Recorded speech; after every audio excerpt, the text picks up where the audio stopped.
that the main point of the special military operation, as they call it, into Ukraine is the liberation of Donbass. They already talked about that a few days ago, but they are now reiterating that fact, which may perhaps suggest that they may pull back their forces from some of the towns to the east of that location. But of course, we shall see. Well, away from Ukraine, and 20 fixed penalty notices will be issued to people who attended lockdown-breaking parties in Downing Street and Whitehall. But Scotland Yard said that they won't be revealing their names. Well, as part of the so-called Partygate row, 12 alleged gatherings were investigated by the Metropolitan Police. Let's look at some of those in a little bit more detail. On May the 20th, 2020, number 10 staff were invited to a Bring Your Own Booze event in the Downing Street garden. Around a month later, there's reported to have been a leaving event for a number 10 private secretary. It's claimed that up to 30 people attended a celebratory gathering in the Cabinet Room for Boris Johnson's birthday. It's also alleged that a further gathering took place in his Downing Street flat. On the 13th of November, it's been alleged that Carrie Johnson hosted a victory party to celebrate the departure of Dominic Cummings. A spokesman for Mrs Johnson denied the claims. On the 15th of December, the PM hosted a Christmas quiz. A quiz, leaving drinks event and gathering are alleged to have taken place on the 17th of December. The next day, Downing Street staff apparently held another Christmas party. On the 14th of January last year, what has been reported as a Prosecco-fuelled leaving do was held for a number 10 aide. And then on the eve of Prince Philip's funeral, 2 parties are reported to have taken place at Downing Street. Number 10 has said Mr Johnson was not in residence that day. Well, our political correspondent, Tamara Cohen, is in Downing Street for us. So, Tamara, we may not find out officially from the police who these penalty charge notices go to, but our understanding is that if one is received by the Prime Minister, he will let us know? That's right, Jane. Number 10 had said that if the Prime Minister does get a fine, then they will make that public. But from what the police said in the last hour, when they issue these 20 fixed penalties, we don't know how many people they are going to. It may be that some individuals get more than one. It will be done in the normal way. They will make a recommendation to ACRO, the Criminal Records Office, who will send those people letters. They won't say who they are or which event that breach of the lockdown rules is connected to in case it identifies them. But we now know today that people at the top of government in Downing Street and in Whitehall broke COVID rules, the rules that they were involved in setting and enforcing during the lockdown, and that is a significant development. Yes, Partygate has receded from view over the last couple of months, but at the beginning of the year it had plunged the Prime Minister and his government into a crisis. You had Conservative MPs calling for him to resign over it. You had Boris Johnson acknowledging the seriousness of it by giving an interview to our political editor in which he spoke of his deep regret about what had happened, although he has always insisted he didn't believe there were any parties, and we understand that he will be relying on, this is according to his allies, the idea that Downing Street is his home as well as his workplace. So we do not know at this stage whether Boris Johnson is one of those. We will hear if he is. He has also promised a statement to Parliament if that is the case. But even if he does not get one this time, these penalty notices are the first batch. According to sources in Whitehall, they expect there to be more. We don't know at this stage how the Met Police are doing it. Is it going to be the open and shut cases that get their fixed penalties first, people who have already admitted that they broke the rules, or is it going to be the people who got sent their questionnaires first, and the Prime Minister was one of the first back in February who get theirs first? We simply don't know at this stage, but we do expect that there will be more, with 100 questionnaires handed out by the Met Police, some of them only last week, to people who attended those gatherings. But I think the significance of today is people at the top of government broke those COVID rules. One of them may end up being the Prime Minister, and if that is the case, he will have to admit it, and there will be political fallout from it. Whether Tory MPs still feel as strongly as they did a couple of months ago about his leadership and about his judgment will come out at that time. Tamara, thanks very much.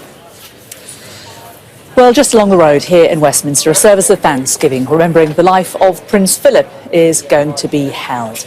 In the past hour, Buckingham Palace has confirmed that the Queen will be in attendance. The Duke of Edinburgh's award scheme, founded by His Royal Highness in 1956, will feature prominently in the ceremony, paying tribute to his commitment to his public life and also for his charitable work. Well, let's take a look at some of those attending. Along with the Queen and her children, there will also be her grandchildren. Several members of other royal families are also expected, including representatives from Denmark, Sweden, the Netherlands, Spain and Bahrain. The Prime Minister, Boris Johnson, and his wife, Carrie Johnson, will be there too. There'll be an address by a recipient of a Gold Award from the Duke of Edinburgh scheme. Several senior religious figures will give readings and prayers during the service. There'll be representatives of other faith communities in attendance as well. And the service will close with an address from the Archbishop of Canterbury, Justin Welby. Well, let's bring in our royal correspondent, Rhiannon Mills, who's here. Rhiannon, so we know the Queen is definitely hoping to come along today. Just tell us more about what we can expect from this service. I think this is going to be a very personal tribute in many ways from Her Majesty the Queen to her late husband. We're told that she was actively involved in so many elements of planning this Thanksgiving service. And of course, she really wanted to attend, and that's what we've been hearing ever since the Thanksgiving service was announced. But in the last hour, as you said, it has been confirmed that she does intend to attend. I think it's quite interesting phrasing. I think they're still hedging their bets as to there may potentially be issues along the way, but I think she is intending to be here. It's going to be interesting to see exactly how she gets inside Westminster Abbey. Usually, of course, we see her walking through the main entrance there. I don't think that's going to happen this time. It's simply too far for her to walk. And in recent weeks, even she has publicly acknowledged that she was finding it hard to stand. And the last time that we saw her at a public event was actually all the way back on the 5th of February when she attended an event to mark Accession Day at Sandringham House, meeting with local people in Norfolk. So it's been quite a long time before we've seen her in public. So I think that in itself is going to be quite a moment. She is going to be surrounded by her family, of course, and people will look at the fact that this is going to be the first time, of course, that we also see Prince Andrew since he settled his sex abuse case with Virginia Giuffre. The palace, of course, pointing out that this is not an official event as such, it's more of a family occasion, so that's why he's here. And one person who is missing, of course, is Prince Harry. So there's been some controversy over why exactly he's decided not to attend, blaming security matters, and that's why he said he hasn't been here. But ultimately, of course, for the family, they don't want us focusing on all of that. They want us to look again at the Duke of Edinburgh, who died in April last year, who they had to have that stripped back funeral service for him. And that's one of the nice things about today is that a lot of the stuff that perhaps could have been in that service a year ago that couldn't because of COVID, they've managed to incorporate today. Yes. The funeral last year, I thought it felt really intimate. We were there on the day, weren't we? And it felt, the fact that it was just the family there, it felt like a very intimate occasion, which you obviously wouldn't have had in any other time. So we're just showing some pictures from outside of Buckingham Palace there. Can't quite confirm whether or not that is Her Majesty or not, but certainly some cars. Potentially a member of the royal family. Potentially a member of the royal family. So yeah, last year, much smaller, stripped back funeral. No one will ever forget those images of the Queen sitting there alone. But I think as throughout COVID, the royal family then wanted to set the right example. But of course, plans for his funeral had been decades in the making. And today we're going to see some of his personal wishes. So we're going to see music that he wanted included. We're going to see the congregation singing hymns as well. Guide Me, O Thou Great Redeemer was a hymn that he wanted.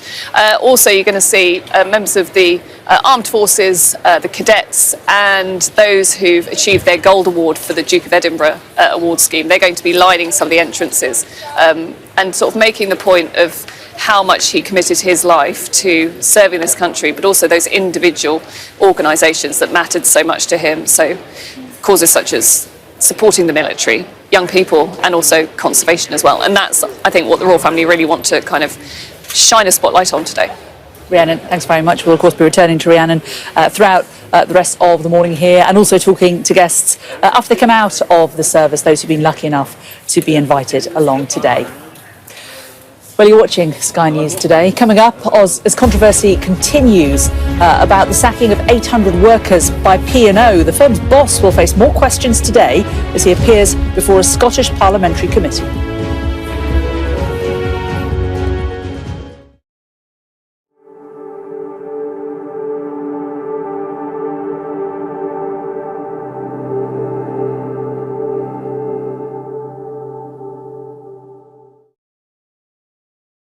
The world seems to be becoming more and more divided. Issues around politics, culture, the pandemic are resulting in vastly opposing viewpoints, causing real rifts between us. I want to get in the middle of those debates. I want to better understand where each stance comes from and whether there's room for compromise. Join me, Trevor Phillips, as we look to find common ground on Sky News.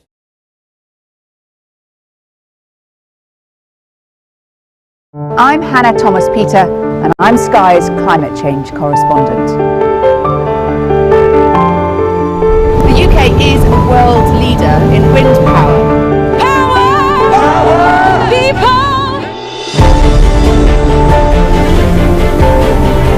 It's part of the Congo Basin rainforest, which is such an important ecosystem. It's known as the lungs of Africa. We aim to be the best and most trusted place for news. She doesn't really enjoy speaking to the press, and it wasn't clear right up until the last moment that she was going to sit down with me. I might be just very naive, but I do believe that change is possible, otherwise we wouldn't be climate activists.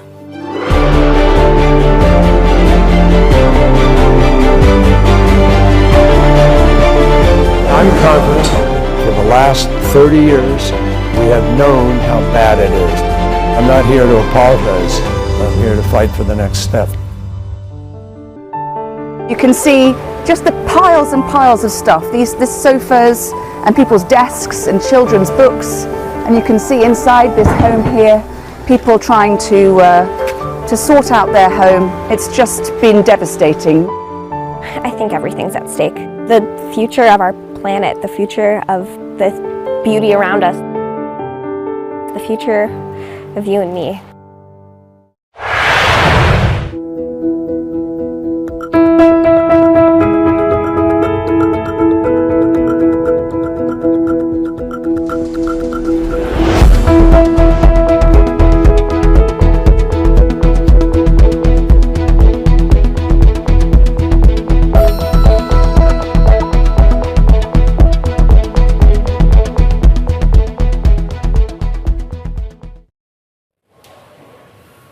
Well, the P&O ferry has been detained by the Maritime and Coast Guard Agency after failing a safety test. The Pride of Kent is being held at the port of Dover, the second of the firm's vessels to be detained in 3 days. This morning, P&O wrote a letter to the government that said that they cannot change the 31st of March deadline for their offer of redundancy to seafarers. Well, joining me now is Ashna Hurinag, who is in Dover for us this morning. And Ashna, conversations between the government and P&O are still going on.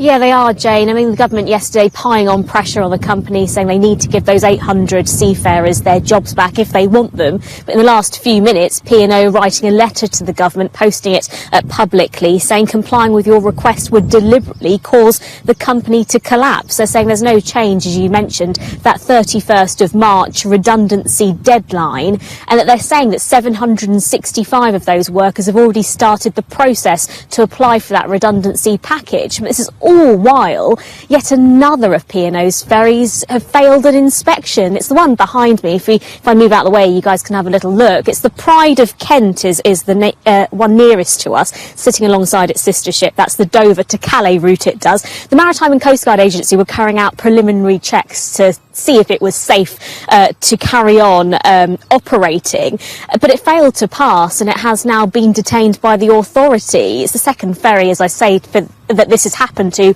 in a matter of days. The first one was the European Causeway in Northern Ireland, in Larne, a sort of service running from Northern Ireland. So that one had to be was deemed unsafe to sail because of a lack of crew familiarisation and crew training. But we have been hearing from a former P&O worker this morning, a man called John Lansdowne, and here's how he found out of the news that the ships weren't going to be running anymore. I just shell shocked. You know, we had security guards come on the ship with a third party agent to tell us that we've been fired. I mean, yeah, thought they might put a stunt like fire and rehire, but fire and replace in the way that they did it. And again, these are not just our jobs as well. These ships, they're our homes for half the year. The people that we sail with, they're our second families. We spend literally half of the year on those ships. It's just, we've had our lives turned upside down, literally. Well, Peter Hebblethwaite, the CEO of P&O Ferries, will face yet more questions from a Scottish parliamentary committee in the next hour or so. Yet more questions for him on those mass sackings. But meanwhile, that latest letter from P&O Ferries saying they had no choice to do what they had to do for compelling business reasons. Ashna, thank you very much for that. And if you scan the QR code on your screen right now, you can listen to this morning's Sky News Daily podcast. Hallelujah. Praise the Lord. The Power Word International presents Doing Good Outreach 2022 Free Medical Screening and Crusade. Theme, Run to Jesus Christ, Your Only Savior. Venue, Avatimne Van, Wednesday, 6th April 2022. Avatimne Ambejofe, Thursday, 7th April 2022. Avatimne Biakpa, Friday, 8th April 2022. Avatimne Jongwefemne, Saturday, 9th April 2022. Free medical screening starts at 6 a.m. each day. Crusade starts at 7 p.m. each night. To support this worthy cause financially, kindly contact us on WhatsApp 0044 7851 205626. Email admin@thepowerwordint.co.uk or donate via website at thepowerwordint.co.uk. Run to Jesus Christ, your only Savior. Run to Jesus Christ. Run to Jesus Christ, beloved. Run. Now is the time. Now is the day. Today is the accepted and appointed season for you to run to Jesus Christ. Run to Jesus Christ. Hallelujah. Welcome to Gabby Dave Global. We are a UK-based online e-commerce store, the first of its kind with license to trade in African products. Some of the products are clothing brands and all beauty accessories, hair and beauty brands, natural aphrodisiacs, processed and dried unprocessed food. Our mission at Gabby Dave is to connect African and Caribbean businesses to customers globally. At Gabby Dave, we ensure our sellers get the best deal for their products. We are not just here to help you reach a wider audience. We are also a distribution center to support business growth by fulfilling orders to your customers from our warehouse, making sure customers receive their products on time. We are inviting all Black-owned businesses to trade on our platform because we strongly believe Africans have a unique brand the customer would appreciate globally. So get in touch today and let us make your product and business go far. Here are some of the benefits of using Gabby Dave Global. User-friendly platform, track your shipment, online support, transparent process, multiple SKUs, multiple products, a platform that encourages manufacturers as well as traders. Our marketing and PR interventions amplifies yours. Organized products and categories for easy access and navigation. Access to global community, especially within UK and Europe.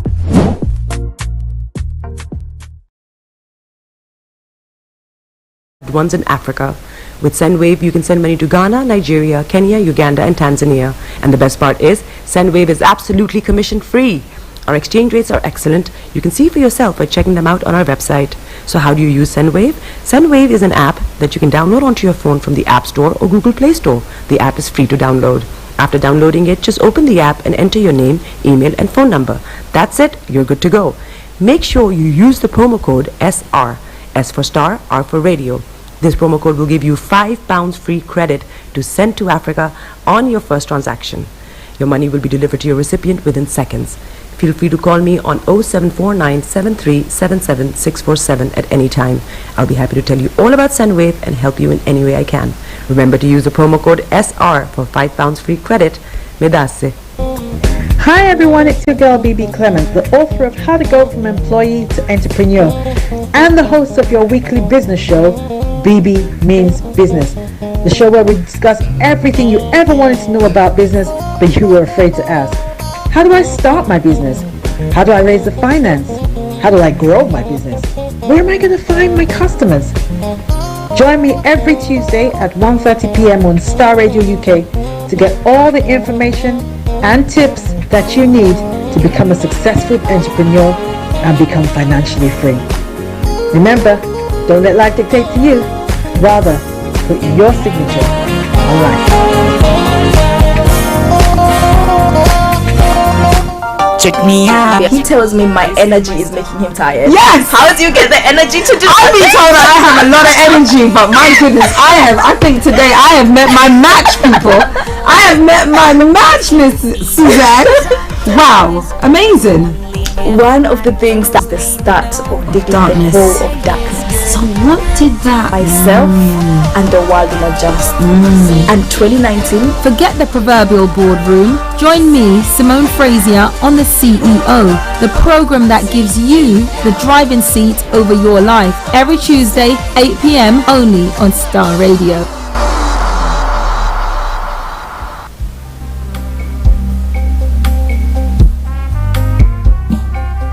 Are you looking for the fastest, reliable, and trustworthy door-to-door shipment company? Well, look no further. When was the last time your family received a shipment back in Ghana on time and in time? You are not sure?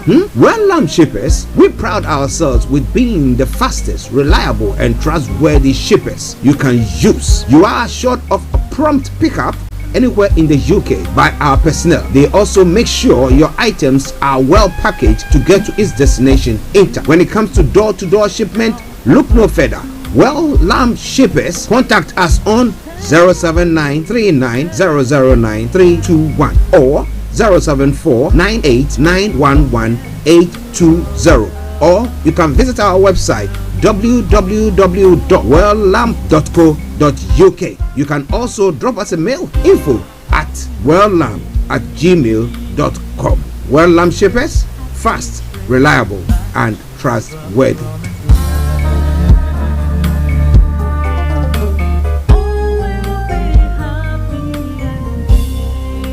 Hi there. Are you dreaming of owning your own house in Ghana? Then you will need a well-documented piece of land that is free from troubles. I highly recommend My Africa Property for any size of land that you will need. With My Africa Property, lands are available in Pram, Sopoli, Tohenia, Ogome, Dodova, Winneba, and many other locations at affordable prices. These locations are about an hour away from the airport, only 35 minutes from the motorway, 10 minutes drive from Central University College, 10 minutes drive to the beach, and close to Pram Senior High School and Ghana Men's Soccer Center of Excellence. For more details, visit our website www.myafricaproperty.com or call our UK office on 0208 123 2523. For our US and Canada offices, call us on +1 585 184 994145. You can also email us at ghana@myafricaproperty.com. Body is your ma. Bekutu, show them you got the cocoa set. Ladies and gentlemen, it's your boy Harrison, aka Mr. Songs. This is the Kingmaker Baba for the girls. We're here. This is Starr Radio. Don't go nowhere. UK, London. We call them London for home. We're here. We call them London. And I sabi you know, just have fun and stay blessed. Hi there, this is CJ Buckman, your life coach. And whenever I'm in London, I listen to Starr Radio UK right here. But guess what? You can listen to wherever you are. Broadcasting worldwide, online 24/7. All around the world. In your car, At work, at home, on your smartphone. This is Starr Radio UK. Are you ready to turn it up? 10, 9, 8, 7, 6, 5, 4, 3, 2, 1. Smile, though your heart is aching. Smile even though it's breaking. When there are clouds in the sky, you get by. If you smile through your fear and sorrow, smile and maybe tomorrow you find that life is still worthwhile. If you just smile. Hey, this is Archie and you are listening to Starr Radio UK and the Morning Show.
This is Starr Radio UK. Broadcasting worldwide, online 24/7. You are listening to Starr Radio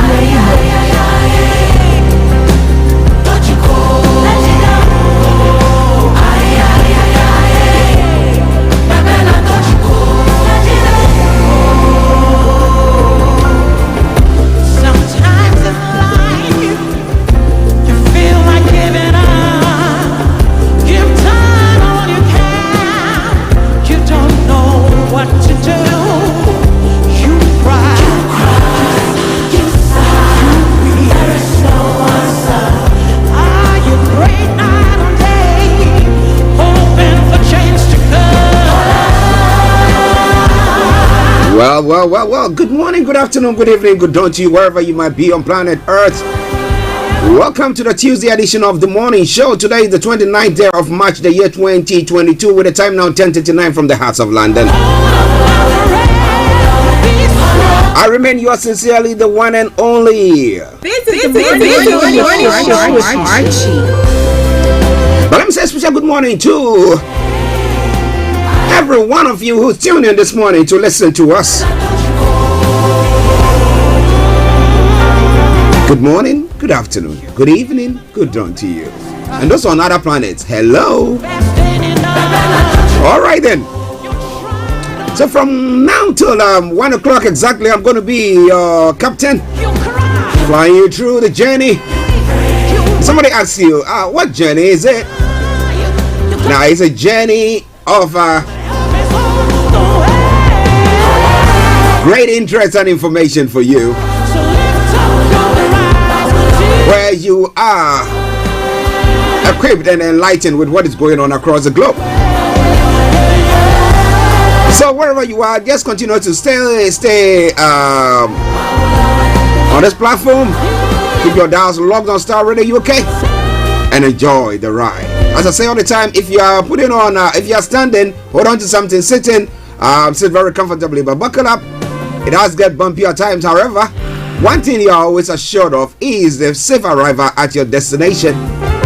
So it's making the headlines from archaeology to zoology, from Accra to Zanzibar. I promise you I'm going to bring that your way. But I'm saying morning to my team. Mr. Frank Davids, Mr. Olayomi Kojo D, Felix all the way in Aberdeen. Massive good morning to you, gentlemen. Mr. Kofi Ali Abdul Yakin, I salute you, sir. Mr. Malik Dramani Mahama, good morning. And a special good morning to my able producer, Mr. Francis Guy. To our presenters on Starr Radio UK, we salute each and every one of you. Those who are outside the country, those who are inside the country, wherever you are, doing the good job that you do, I salute you all. And from the management and every one of you, we say good morning. Are you celebrating a special day today? If yes, then I say happy celebration to you, whatever it might be.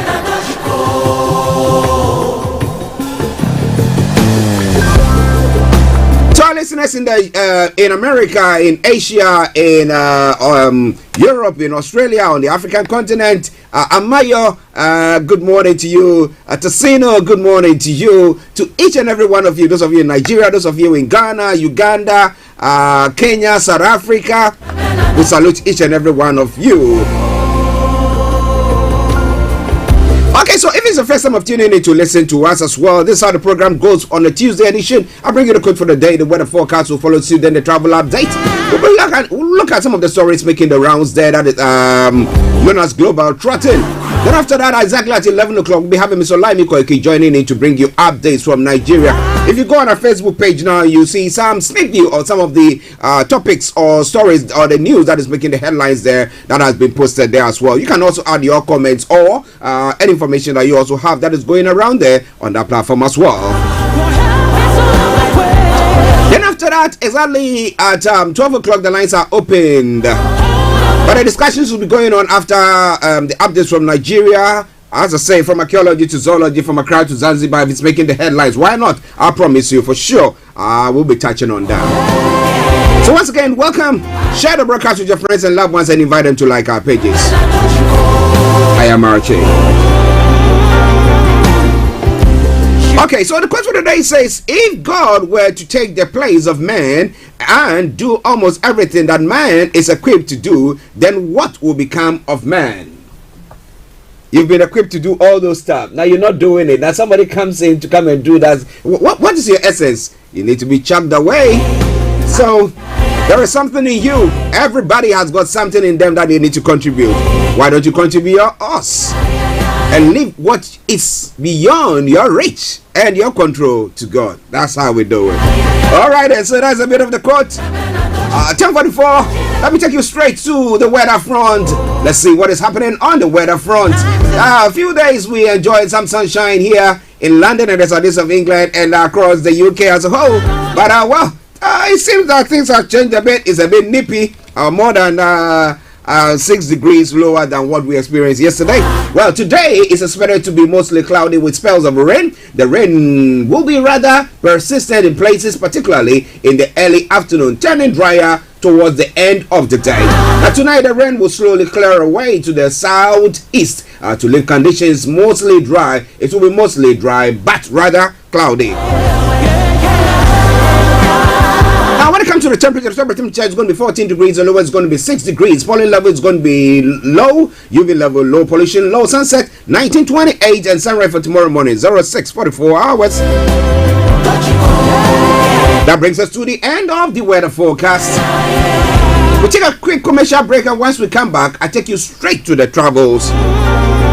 I promise you, don't you worry. The song playing in the background, Savior or Ola by the Better Revival Choir, led by featuring Pastor Helen Johnson. That is going on at the moment. I'll make sure that you enjoy that full music. But for now, let's take a quick break, and I'll bring you, the travel updates.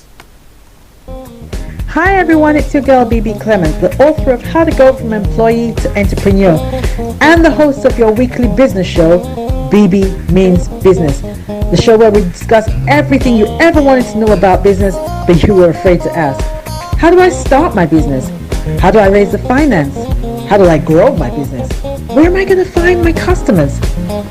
Join me every Tuesday at 1:30 p.m. on Starr Radio UK to get all the information and tips that you need to become a successful entrepreneur and become financially free. Remember, don't let life dictate to you. Rather, put your signature on life.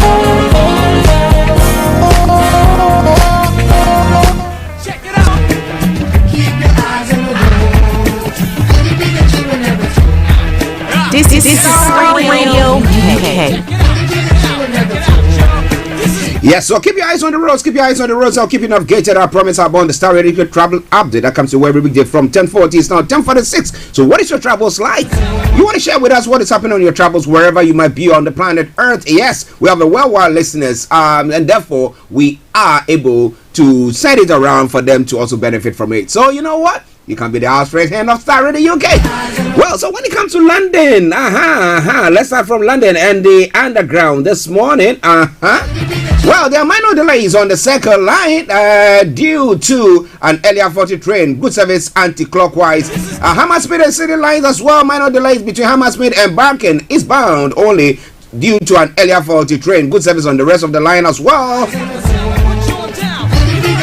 The Metropolitan line as well has got minor delays between Moore Park and Chesham due to train cancellations. The next departure from Chesham will be at 11 hours approximately. Good service on the rest of the line. So if you're traveling on that route, just make your way there. Northern line until mid-May, has got part closures. Other side, good service. That aside, all the others, good service there. London Overground, TFL Rail, DLR, London Tramlink, good service. Now moving on straight to the river bus this morning. On the river bus this morning, what have we got for you apart from the Woolwich ferry that has got reduced service? All the others have got good service. You got it. Now let's move on straight to the major roads in London before we go nationally to look at the National Rail as well. But what is happening on there? Now A1 has got closures. A316, A4 Blackwall Tunnel closures there. Central London Red Route closures as well. But non-secular A406 has got serious delays. That aside, all the others have got good service. But keep your eyes on the roads. Keep your eyes on the roads. Also keep you navigated. I promise, our bond. Now moving on straight to the final part of our travel update. That's the National Rail. On the National Rail, Gatwick Express has got special service. Great Northern special service, and Transport for Wales special service there as well. And as I would say all the time, good morning, good afternoon, good evening, good dawn to you, wherever you might be on planet Earth. Enjoy your commute for today. But you know what? Continue to keep those eyes on the roads. Check me out. He tells me my energy is making him tired. Yes! How do you get the energy to do I've been told that I have a lot of energy, but my goodness, I think today I have met my match, people. I have met my match, Miss Suzanne. Wow, amazing. One of the things that the start of digging Darkness. the hole of darkness. So what did that? Myself and the world in just. And 2019. Forget the proverbial boardroom. Join me, Simone Frazier, on the CEO, the program that gives you the driving seat over your life. Every Tuesday, 8 p.m. only on Starr Radio.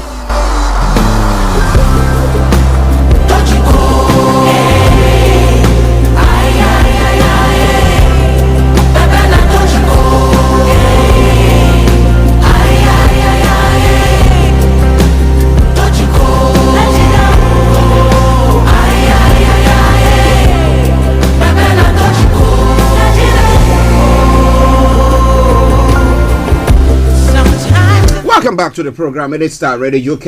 Exactly 10 minutes to the top of the hour. Playing in the background, still Holla or Savior by the Better Revival Choir.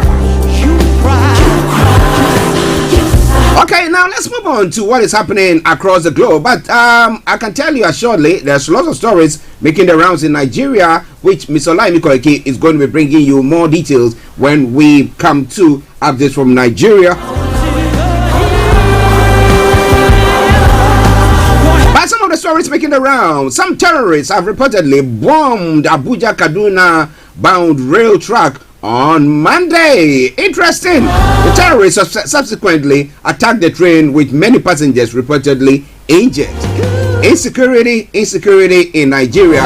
And then suspected ritualist Temitayo Olisoye has been arrested after a failed attempt to kidnap some pupils of a private school on a molest estate in the Ojodu area of Lagos State. Ritual cleansing going on. Oh my goodness, oh my goodness. Share the broadcast with your friends and loved ones and invite them to like our pages. Start some of the gist of what is going to be happening. But well, Laya Muhammad says what? Blame PDP for laying foundation for Nigeria's misery. But when they were getting ready to come to power, what did the president say in his campaign message? We're going to be getting ready, we're going to be sorting this incident out. However, it rather worsened under his watch. On his watch. All right then. Now let's move on to some other stories making the rounds.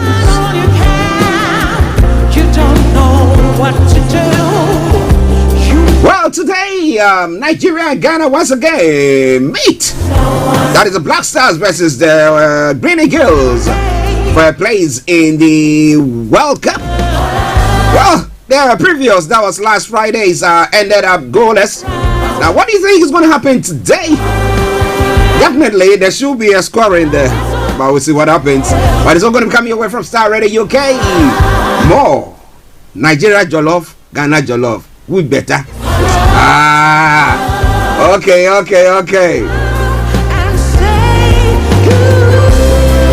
I haven't abandoned economy.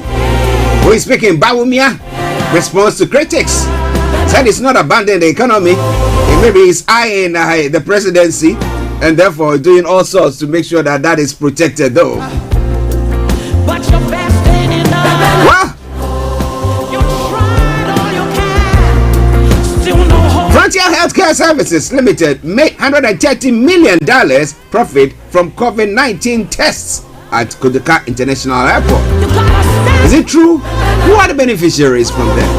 Would the health ministry not have done that so that it can retain some money into that ministry? or we are not capable of doing that. We didn't have the necessary equipment to do that. Really?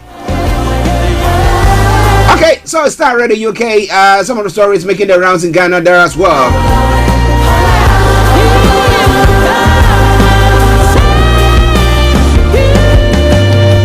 Mismanagement cost Ghana's economic woes, former President Mahama says.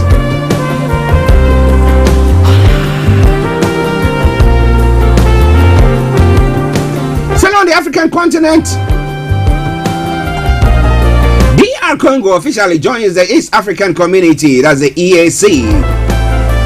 Okay, we'll see how it's going to benefit them or how they're going to be benefiting other nations there are going to benefit from that. Take courage tonight. And it's all coming your way from Starr Radio UK. My sister in the Lord. Zimbabwe opposition parties win majority in by-election.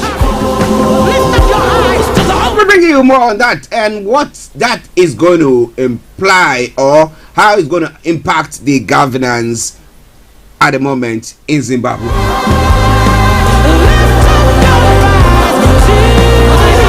It's all Starr Radio UK. It is all your favorite African and Caribbean radio station in London. Now, when it comes to the war front, ceasefire talks need to yield results. Turkish leader is saying Russian and Ukrainian delegation are meeting in Turkey for face-to-face talks, but hopes of a breakthrough are slim. But the Turkish leader is saying that, well, this has to yield a result. Has it got in him to make sure that we arrive at that? Well, we'll be looking at that in a moment. It is Starr Radio UK.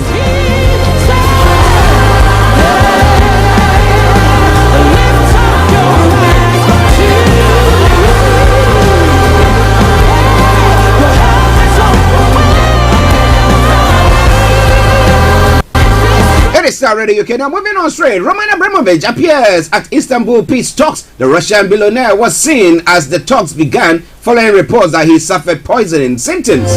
Who did that to him? Who was trying to poison him? That's the question that most people have begun asking. Was it the Ukrainians who were trying to poison him, or was it some of the Russians who were trying to use their polonium or whatever?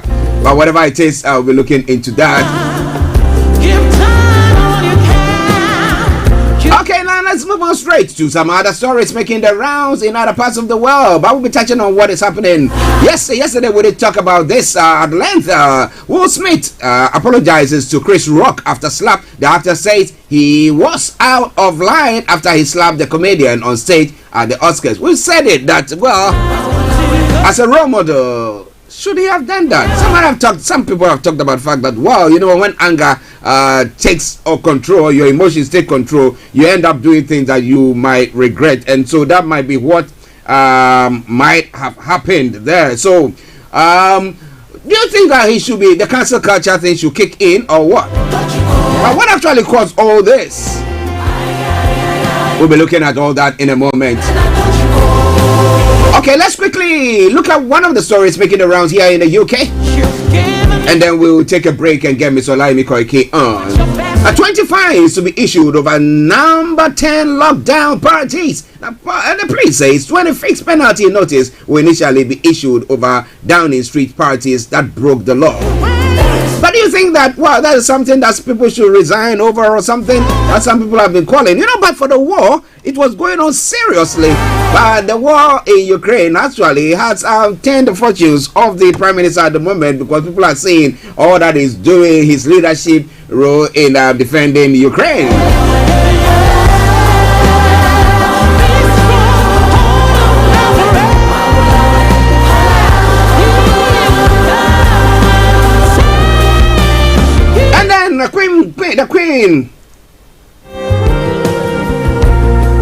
The Queen has is attending Prince Philip's memorial service. We all know that during that time, because of the pandemic, it was just like a close-knit family thing.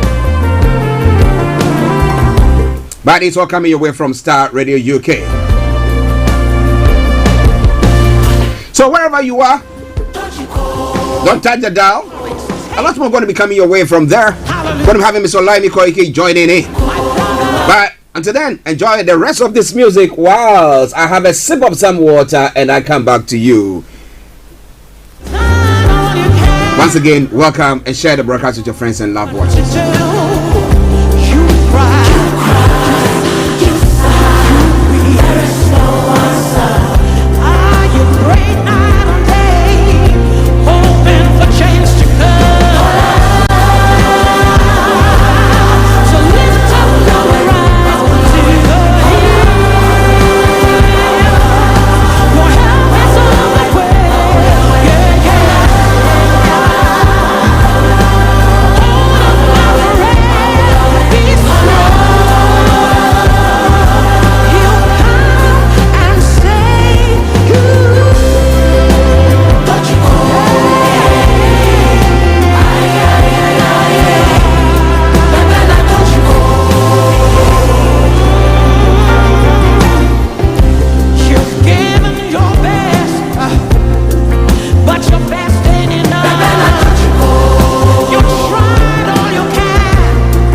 from SendWave.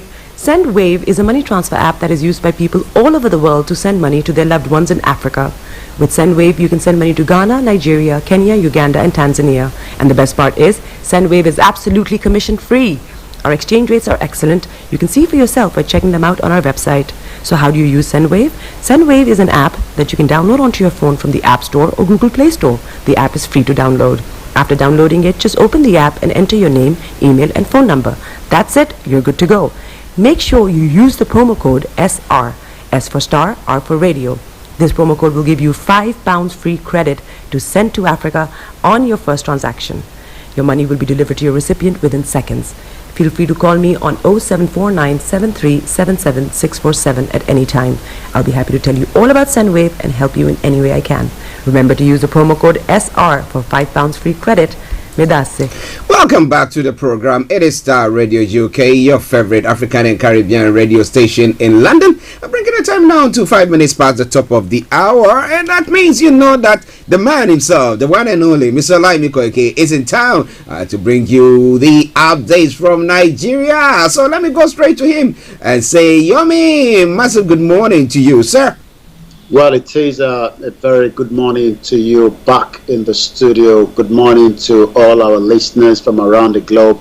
And I say welcome once again to the finest African and Caribbean radio station in London. While we're getting the other platforms ready as quickly as possible in just about a few minutes, I'll come back slightly again to you in the studio. Okay then. Well, listeners, that is Mr. Olayomi Koike for you. He's going to bring you more from the update that I've put across. Let me say good morning to Amaya as well. And thank you very much for joining in. And to each and every one of you who join us each day during this broadcast that we bring your way. It is Starr Radio UK. But Yomi, I know whilst you are still working on that, how are you? How are you and the family? Well, we're doing very well. It's good to, the family, like they say, the Japanese says when the society, like one of our presenters will say, the society is the family. Yeah. So, and that's the most important thing. Yeah. So we are here to, to continue to tell our listeners that we're there for them, just as we're also there for our own, family as well. So like I always say, the family are doing very well, as long as we are there to also make sure that other families from around the globe, be it wherever you are, especially with the current situation that is happening, between Ukraine and Russia, humanity is being really, really affected, with that crisis, and we hope there will be a kind of, a peace, at least, to come back on the round table and resolve the issues. And just as we are also saying that, the other situation in Nigeria that is still well to be looked into before it escalated. Because what tends to happen is, people do not respond quickly to issues until it becomes, escalated. And that is where the problem has always been. And we hope with the situation of Nigeria as well, the international community will look into it before it escalates. Well, as you said, a stitch in time saves 9. But it looks like our people sit and the stitch will go on. It will get loose, and then we'll have about 100 stitches that we'll have to do at the goal, which by that time might have been too late for us. But let me say good morning to Anthony. Anthony, how are you? Thank you very much for joining us as well. Tassino, all the way in Moscow. Tassino, let me say good afternoon to you in Moscow. I hope you are doing very, very well as well. But let's start the stories. Some terrorists have reportedly bombed the Abuja-Kaduna bound rail track on Monday. Now, this has taken the whole of this terrorism and all these insecurity issue to another level altogether, because we talked about the fact that one of the safest means of transport in Nigeria is rail. At least you know that you will not be having any, because road accident, explosions there, blah blah blah. So at least we know that that was one of the most reliable means of transport for Nigerians. But if this has happened on that, what is all that about? How did that come by as well?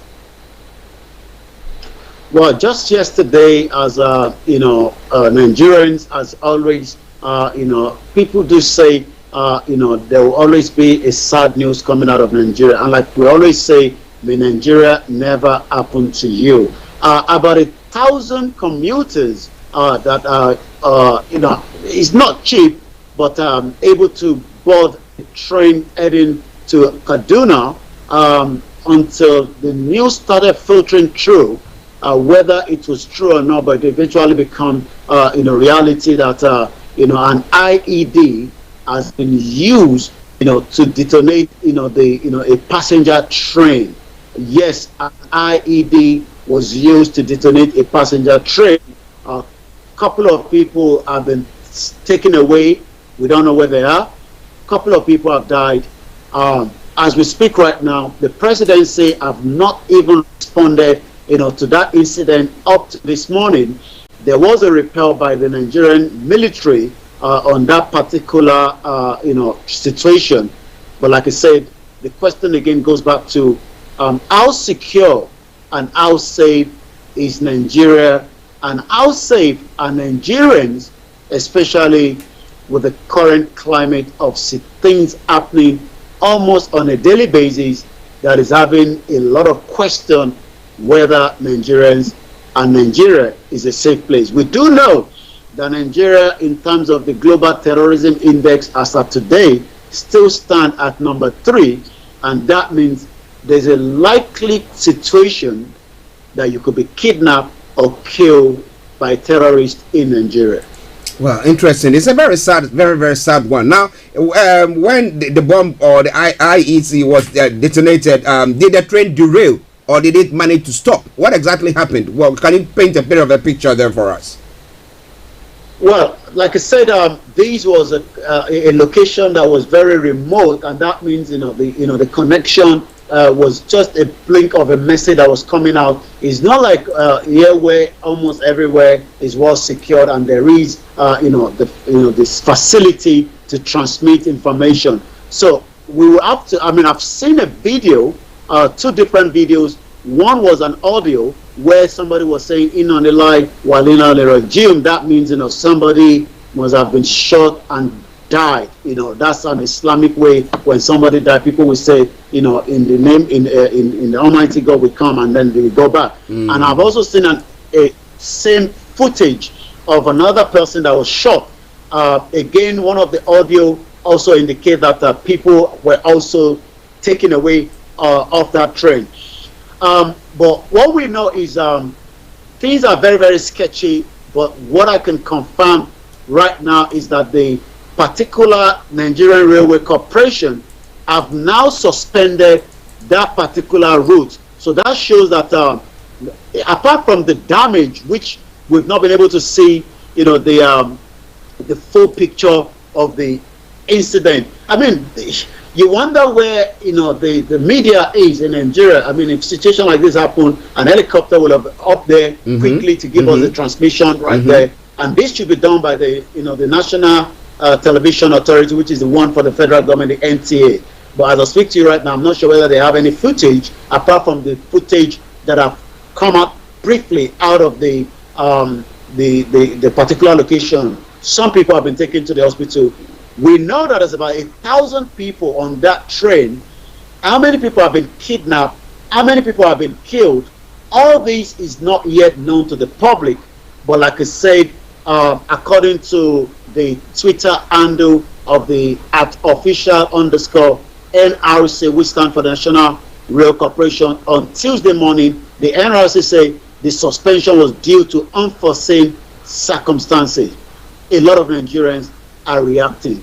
Just on Saturday, this weekend that passed, we saw that there was again the same terrorist that eventually did not allow the aircraft to flew out of that particular international airport, Abuja International Airport. About 200 of them on their motorbike. How they were able to get into the airport is still something that we've been reviewing and discussing, only for that to happen again yesterday. So quite a very difficult time in Nigeria at present. Well, it looks like it's turned into a jungle warfare thing. So whoever wields more power is the one who controls the day. But we have a federal government. We have state governors as well. So we think that things should work better. Are we asking our leaders to set up and crack, the whip and let things be done? Well, Amayo says Nigeria is not working.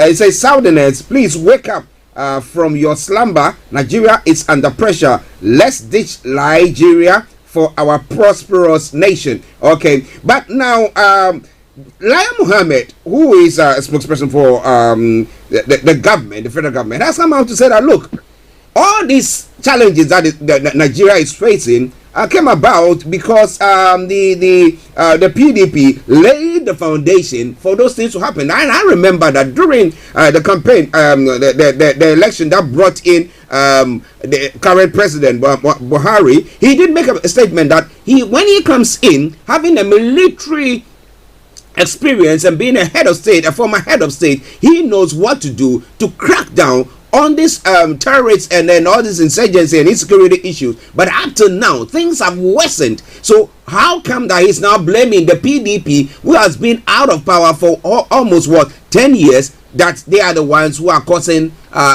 this havoc? Just before the train, and that is quite an interesting line that you talked about there. Again, this is Starr Radio UK, the morning section with Archie and myself. I read from from Lai Mohammed before that attack that Nigeria is safe, and that was something that I was trying to figure out when that information came out, just even before the one of the train attack. How is Nigeria safe, and what has made it that Nigeria is safe? Because according to the Global Terrorism Index, Nigeria is not a safe country. Nigeria is number 3 on the Global Terrorism Index. So I don't know which data the federal government has been using, to tell Nigerians that Nigeria is a safe place. But what we know is, Lai Mohammed has also, again, after 7 years, and just about, let's say how many more days before this government, will be coming into an end, whatever the situation is of self-determination election or no election referendum or restructuring or revolution. 318 days is left for this government, so less than a year, and Lai Mohammed is still again putting the blame game on the PDP and exactly pointing finger that some of the reason why we are seeing the foundation of misery of Nigerian goes back to PDP. So the headline says, and I quote, Lai Mohammed blames PDP, People's Democratic Party, for laying foundation for Nigerian misery.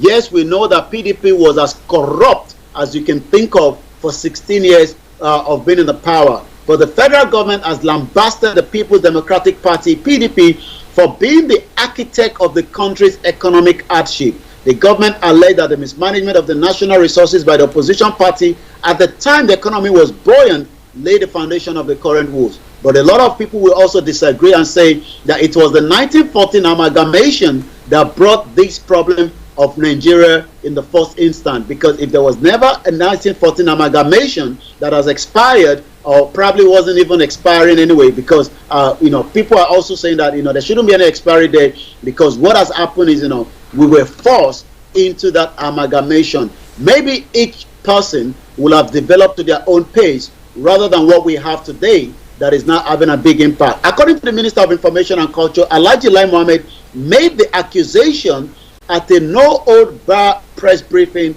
in Abuja, but in a swift reaction, also the PDP dismissed the press conference addressed by the minister as another anthological of lies and bogus performance claims by the failed and the ruthless all program. So you can see that the two of them are now fighting each other, and the brunt of it is when two elephants are fighting, it is always the grass that pays for it. So it is Nigerians that are paying for the fight of these two political parties that has created mayhem, havoc, and misery to the lives of Nigerians, as Nigeria still remains the capital poverty of the world.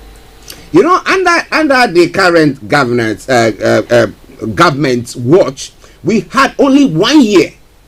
Last week we were talking about that, how much crude oil, about what, $3 billion worth of crude oil going amiss. $3.26 billion between January last year and February this year. So a year, exactly. That is what has happened. So if you sat and sat money is gone, I mean, we don't know where it is, do you come to blame somebody that, oh, when you were there 10 years ago, the things that you did, that is what is causing us to also behave the same way? Is it just trying to just give some excuse for their failure as a government? Well, definitely, that's what I believe. I think, Lai Mohammed is just blaming, a blaming game, knowing fully well that this government has failed woefully, and they have to continue to put the shift blame on the PDP. Yes, the PDP, 16 years could not make, turnaround of Nigeria, rather also created a mess. And Nigerians thought they were changing to a new level or a good opportunity when the campaign came through between 2014, only for a lot of Nigerians to realize now that their life has been very miserable. And when we're on the social media later on, I'll be giving some of the reaction of Nigerians from home and abroad regarding the latest bomb on the service train with over 1,000 passengers. How many people have been taken into the forest? Nobody knows. How many people have died? No one knows. All we can say now is the National Railway Corporation of Nigeria have now suspended the rail services between that routes. Well, listeners, Star Radio UK, updates from Nigeria with Mr. Olayomi Koiki in our North London studios. I'm Archie here, and now let's move on to some of the other stories making the round. The International Monetary Fund has said rising shipping costs as a result of the ongoing war between Russia and Ukraine may worsen inflation in Nigeria. Why are they saying that? Everybody, I mean, when it comes to shipping costs, everybody is paying. I mean, why would that have a bearing on inflation in Nigeria? Well, we've got to remember something, and that is, Nigeria rely so much on importation. That means, almost everything coming into Nigeria today has to be imported into the country. So that means that a lot of Nigerians, have to rely on the goods and services that would have to travel into the country. And as like I said at the beginning of the of this conflict that has lasted almost a month now between Russia and Ukraine, we also have trade agreement between Russia and that also is a big issue because we are importing almost to a tune of $1 billion worth of produce from Russia. So it's not just Nigeria. Nigeria has always been a problem, but in terms of the current situation in Russia, is now adding extra to that as well. So that is why a lot of analysts like the World Bank is also saying that the issue, just as Tunisia was what Tunisia is also going through a lot of a problem as we speak right now. So the International Monetary Fund has said the rising shipping costs as a result of the ongoing war between Russia and Ukraine may worsen the inflation in Nigeria and other nations as well. The Washington-based lending disclosed this in a report yesterday titled "How Soaring Shipping Costs Rises Price Around the World." It added that the cost of shipping a container on the world transoceanic trade route had increased sevenfold in 18 months of the year. And again, if we're importing everything with the problem going on, definitely this is going to have a big impact. So sea carries more than 80% of the world trade goods, most of which sail inside a 40-foot long steel container, stacked by thousands atop some of the largest vessels ever built. The shock of the pandemic underscored just how crucial the maritime container trade is to the global community. If Nigeria was a country where we were producing things ourselves, we wouldn't have any issue with what is happening globally. But since we don't have that, that means it's having a big impact on millions of lives back home. Well, because we are at the receiving end, that seems to be what is happening there. But in line with that, yesterday the Ghanaian president did announce the opening of the borders in Ghana. So that there's free flow. Now, I think he is the chairman of the ECOWAS there. he's looking at trading along the western coast, those countries, the West African countries. But is Nigeria opening, or is the federal government opening the eastern borders of Nigeria at the moment, or is it still shut? Do we have any indication? Well, it's almost going to pass 2 years that the government have decided still not to open the Benin Republic border for the fact that the government believes that the importation of rice into Nigeria is having impact on the farmers, and that means the border is shut. It should have been a good trading route. It has always been for decades until the government decided that it was not going to longer tolerate it. A lot of people argue that as much as the government is doing that, the other border in the north has still been left open, not for goods alone, but for the influx of terrorists that are now blowing a passenger train in Nigeria, as against those that probably want to import goods and probably cars from Benin, because a lot of people do go to Benin Republic, buy their cars and bring it in, but there's always been a conflict of custom duty as well. So I mean, yes, it's a good thing that Ghana is opening the border route. Whether that is going to have a big impact in Nigeria in terms of Nigeria opening theirs, I'm sure not. But I know that the Ghanaian president was in Nigeria. I think last week, if I could remember, he was there, for some kind of engagement. But again, we see how a lot of Nigerians are living in Ghana, working in Ghana. Some are living there because they believe now that Ghana, even though might have its own issue, is far much better than living in Nigeria today. Well, listen, this is Starr Radio UK. Mayo says that, what do you expect from a propagandist government? I know that he's saying that in line with Lai Mohammed's statement that he made. And then he continues, he says, IMF is one of the instruments used by the cabals to milk Nigerian masses. Of course, they use that, and now people also love it because they know that they also benefit from whatever measures that have been put in place. But it is Starr Radio UK, updates from Nigeria, with Mr. Olayomi Kojo in our North London studios. I'm Archie, here in the main studios of Starr Radio UK, and we're going to Yomi for the rest of the stories making the rounds. Over to you, Yomi. Well, security forces have complete evacuation of the trapped passenger train that is coming from the Kaduna State Governor El Rufai this morning. So security forces complete evacuation of the trapped passenger train. That is coming from one of the headline this morning. National Convention, Aregbesola allies agreed chieftaincy support dumped APC. So it seems like I said, things is going to fall apart before the primaries of the APC. Let's look into the crisis rocking all the Progressive Congress in at least 12 states has not abated despite the conclusion of the party's national convention and the charge by the president, Major General Muhammadu Buhari, for unity. It has also gathered that the reconciliation committee headed by Senator Abdullahi Adamu, who is now the chairman of the party, had yet to submit his full report, as only an interim report had been handed over to the APC. It was also gathered that the reconciliation committee headed by Senator Abdullahi Adamu, according to report, there were 208 ongoing court cases in different parts of the country by the aggrieved APC members. However, with many of the cases being concluded, some losers have now begun dumping the party, while others are now engaged in talks with the PDP. Are we going to see more people moving from the APC to the PDP? Time will tell in the next couple of days. Let's touch on more other headlines. Go straight to the social media, then come back again to you in the studio to review some of those activities. Quite a lot of fraudulent cases in Nigeria, but before we go into that, democracy under threat in West Africa. One, the former president Olusegun Obasanjo.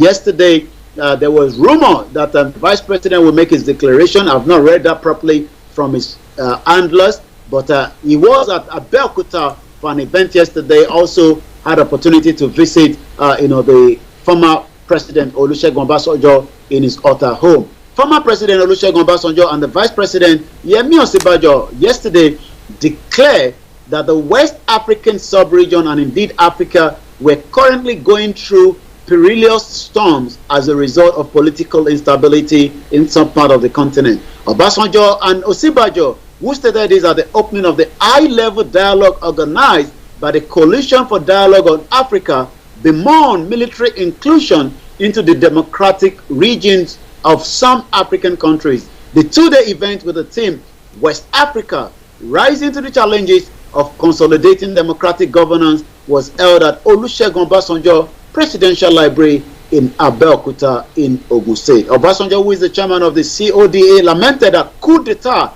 election fraud, political violence, instability had crippled the growth of Africa.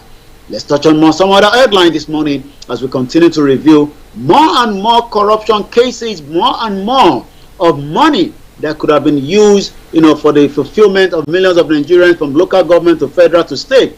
According to this headline, Olayomi, 1.3 billion naira NSITF fraud has now been adjourned as accused reportedly slumps. It looks like when money is involved, people slump in the courtroom as we speak. The trial of the former chairman of Nigerian Social Insurance Trust Fund, Ngozi Olayomi, before Justice Mariam Aliu of the Federal Capital Territory High Court, Jabi, Abuja, could not continue yesterday because the defendant allegedly slumped at home.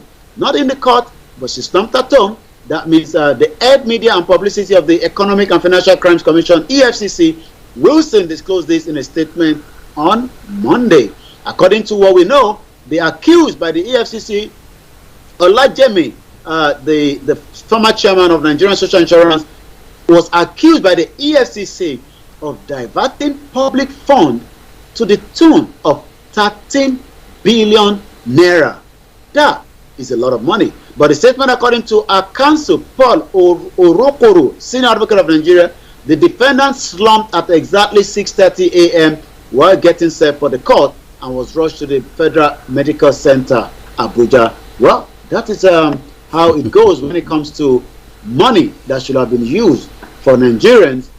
Trials delayed, trials never completed, clients or those accused fainting, coming with all kind of disguise, just as we saw the wife of Abba Kyari slumped as well when I believe she was hearing the tone of figure that accused of her husband passing through it of his bank account.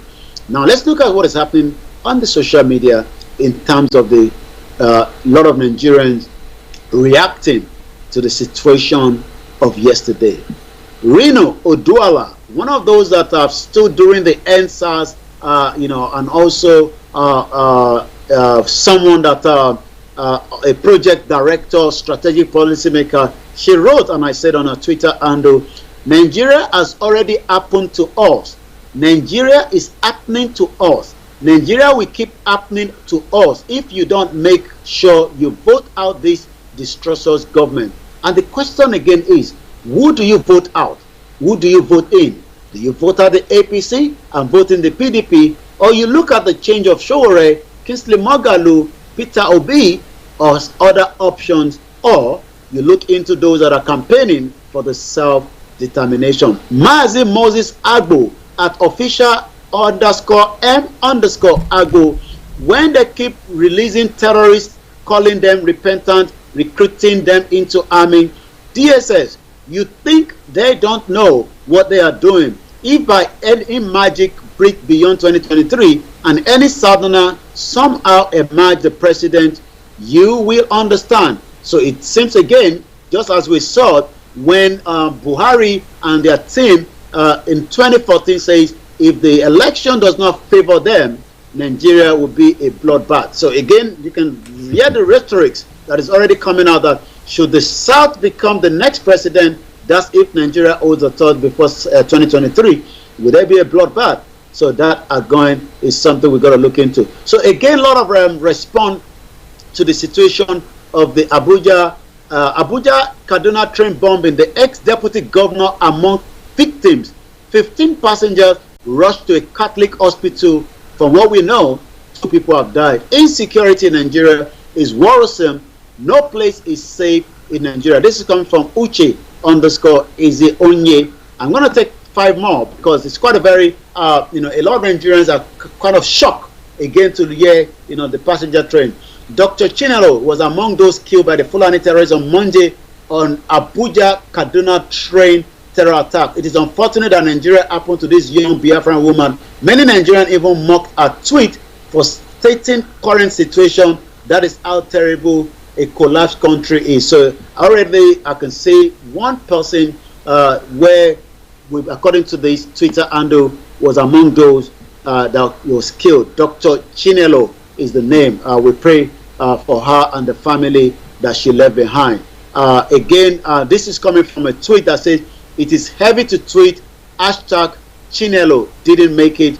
I am in the train. I have been shot. Please pray for me. So she actually posted on a Twitter handle, which is Chinelo, but it seems she did not make it. And that is a reaction. I'm going to take two more, come back again to you in the studio as we continue to ask the question, what is the situation, especially as more Nigerians are wondering, the situation that occurred again yesterday. If the road is not safe, people are being kidnapped, train is not safe, for how long? Chidi Odekalu, again, is somebody that is well known within Nigeria, and this is what he posted just some few hours ago. 2 years ago, hashtag Billy Littleman at El Rufai is talking to the governor of Kaduna State, threatening foreign hashtag election monitors in hashtag Nigeria, telling them they will leave the country in body bags. Now Kaduna, the state it governs, is littered with hashtag body bags. Let him tell us if he is not involved. So, Star Radio UK, let me slightly come back again to you in the studio. We'll say good morning, good afternoon, good evening to all our listeners and viewers from around the world, and they're watching from all different platforms. Star Radio UK, sending money home to your loved ones. Remember to use Sendwaves, and remember to use the Star Radio code, S for Star, R for Radio. I'll come back to you now in the studio. Yes, listeners, Mr. Olayomi Koiki for you, bringing you updates from Nigeria. Now, interestingly, before I come to democracy and the threat, Amayo says that what do you expect when a nation's economy solely depends on importation? Bad, worse, West, decay, decompose. I'm virtually giving the bad synonyms that are worse off than what he's saying. Now, he continues to say, Obasanjo, Atiku, and others are the father of political thuggery and rigging of Nigerian election, or rigging in Nigeria. Well, but Obasanjo says that, democracy is under threat. But, if you look at the situation where if we're going to elect these individuals who are going to represent us, it is not fair. We see all the bribery and machoism and all those things that goes on in there. So we don't call it a fair election in the first place. Now, when these people come into power, all the promises that they've made, they forget about that. They enrich themselves. We have insecurity, and people cannot even better themselves. And people look at all these things, sitting down quietly and think that, okay, what can we do? Because, like you asked the question, if you get rid of the APC, do you bring the PDP? What difference would they make? And then, so people they don't have any choice any longer, and I would think that, the only way forward is what? Maybe getting somebody to come and overthrow them. But, the former president is saying that democracy is under threat. So what do you think he's saying there? Well, the first thing we need to ask ourselves, let's go back to the first election in 1959 that was rigged by the British government for the Northerners, and it shows that after that election we thought we had an independence in 1960 until the military coup started coming in. So the military coup literally took us back, not just in Nigeria but most African countries, for a very long time. And that is why today more Nigerians are more scared, especially because of what has occurred in the past. Obasanjo and Osibajo talking about this new norm of what we can call a new situation of Africa. Yes, a lot of people will argue that the current and the past is the reason why we are facing a lot of obstacles. How do we solve these problems out? Even indication is still pointing that there might be a coup in Nigeria, even though it will not be the best of interest to Nigeria, but rather, if anybody thinks that Nigeria will sustain, then even the election itself has never been, given the opportunity to the people. We do not have a correct census in Nigeria.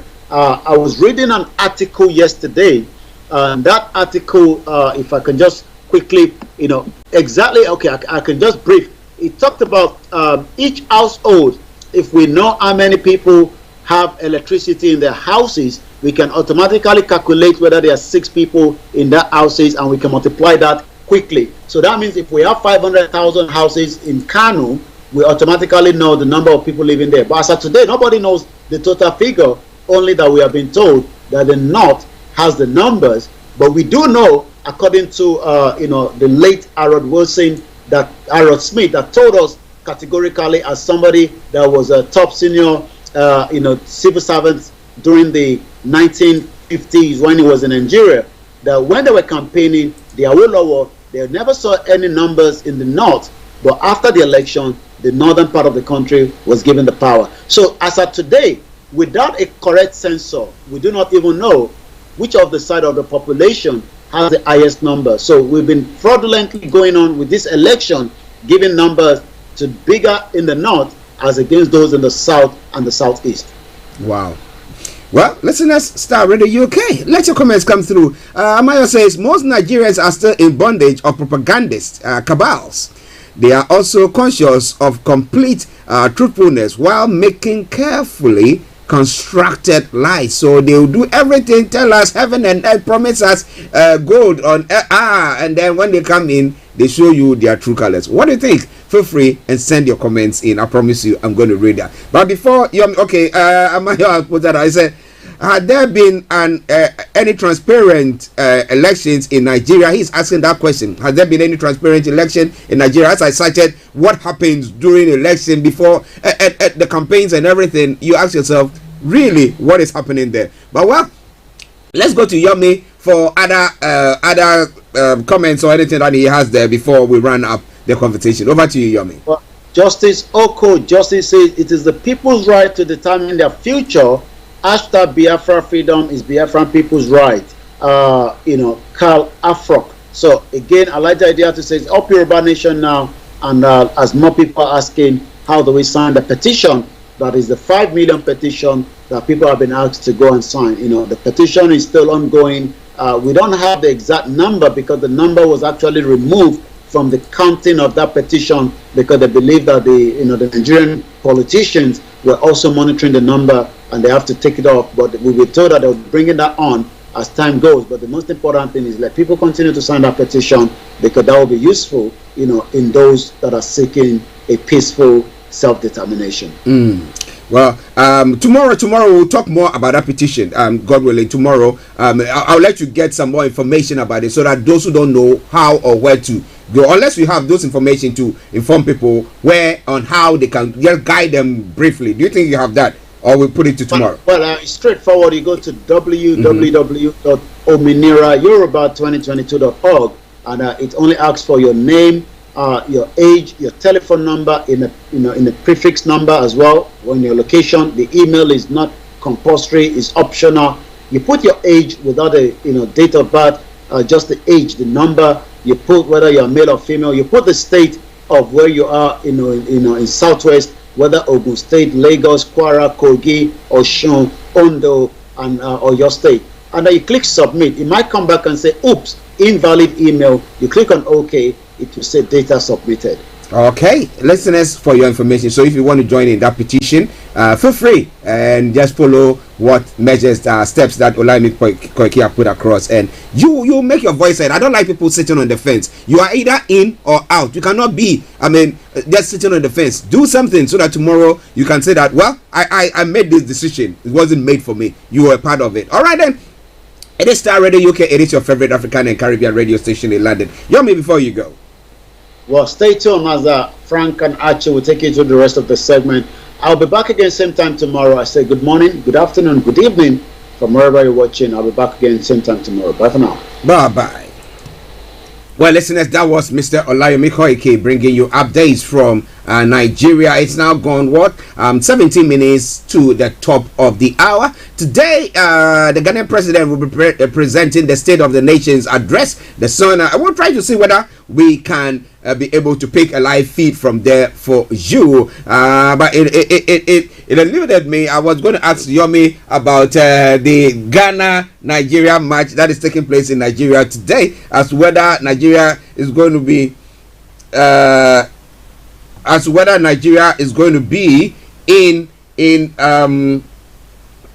to win the match, or as whether they're going to fall on their own swords, and then we will see what happens from there. But hey, let's see. Maybe Ghana will win, will qualify, and even if they qualify, they're very good to go all the way. But let's see. We've seen them there before, haven't we? We hope that it works out this time. But enjoy this song from Raskimono, Under Pressure. Because what is happening in Nigeria? If Nigeria is not under pressure, I don't know what you will tell me. But enjoy this song and I'll be with you. Stay tuned. Yeah, man. I have been compelled to sing to this rhythm after seeing all was gone in Africa.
SendWave? SendWave is a money transfer app that is used by people all over the world to send money to their loved ones in Africa. With SendWave, you can send money to Ghana, Nigeria, Kenya, Uganda, and Tanzania. And the best part is, SendWave is absolutely commission-free. Our exchange rates are excellent. You can see for yourself by checking them out on our website. So how do you use SendWave? SendWave is an app that you can download onto your phone from the App Store or Google Play Store. The app is free to download. After downloading it, just open the app and enter your name, email, and phone number. That's it. You're good to go. Make sure you use the promo code SR. S for Star, R for Radio. This promo code will give you £5 free credit to send to Africa on your first transaction. Your money will be delivered to your recipient within seconds. Feel free to call me on 0749 7377 647 at any time. I'll be happy to tell you all about SendWave and help you in any way I can. Remember to use the promo code SR for £5 free credit. Medasse.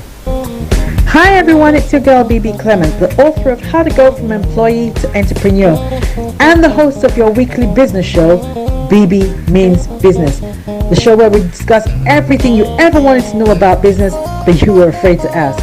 How do I start my business? How do I raise the finance? How do I grow my business?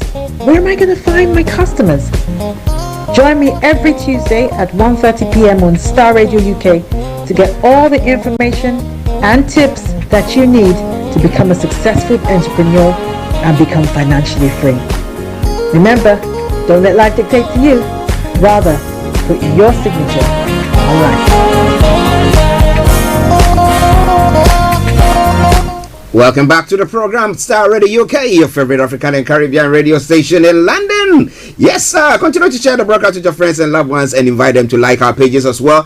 This program comes your way every weekday from 10 o'clock onwards. We pick the feed from Sky News and bring you all that is happening from across the globe, from BBC to Sky, and then we start our live in-house broadcast as well, where we bring you updates from Nigeria, global trotting, and I say it all the time, it's making the headlines from archaeology to zoology, from Accra to Zanzibar. Why not? We touch it, and I've got a very wonderful panel who join me in time to analyze the situation that is going on, or some of the stories that is going on across the globe. But if you want to join in to also make your comments known and your thoughts known as well, then feel free to do so. Exactly at 12 o'clock the lines are opened. That is apart from Wednesdays. 12 o'clock the lines are open for you to add your voice to the discussion. But it's now 8 minutes to 12, so I will go on to look at some of the stories making the rounds, and then after that we'll be opening the lines at 12 for you to add your voice to the discussions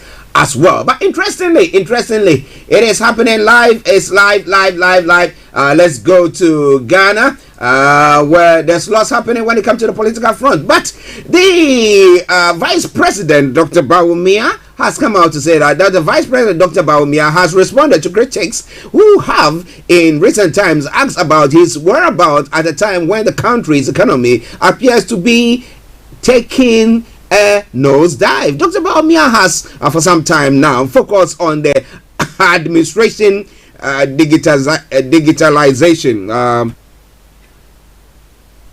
The administration's digitalization. There's a typo error there. Agenda in a bid to prevent wastage, improve efficiency, and eliminate corruption within the public sector, with little talk about Ghana's economic outlook. Now, some, including his political opponents, have accused him of intentionally shying away from commenting on economy during these difficult times and conveniently addressing issues in the digitalization and ICT space. But addressing participants at an agric students boot camp at the Jubilee House on Monday, Dr. Bawumia responded to the critics, describing the intervention he is leading in the digitalization drive as a big deal. In a quote, he said, "Coming into government and heading the economic management team, the president gave me that mandate and opportunity to focus on how best we can transform and modernize Ghana to make sure that some of the challenges, some of the risks that people just want to operate in our economy are facing, how we mitigate those risks how we make this economy an efficient economy, and this is why I have focused on digitalization, Dr. Bawumia said. So he said it's not shying away from whatever critics are saying, blah blah blah, but it was just that he was just trying to concentrate on his assignment while he was appointed as the vice president and the head of the economy. Okay, well, it is all coming away from Starr Radio UK, your favorite African and Caribbean radio station in London. I was trying to see whether he made any comment pertaining to the e-levy.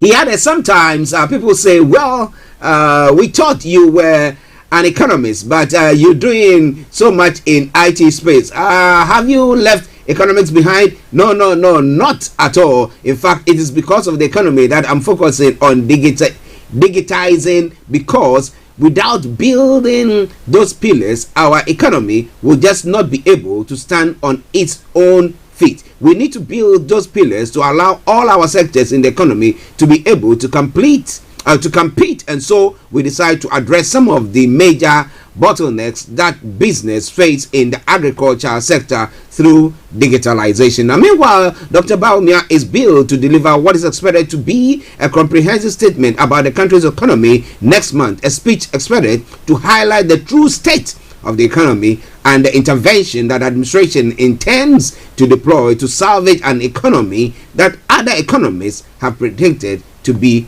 going down a slippery slope. Now, what do you think about that? Quite an interesting piece there. Well, he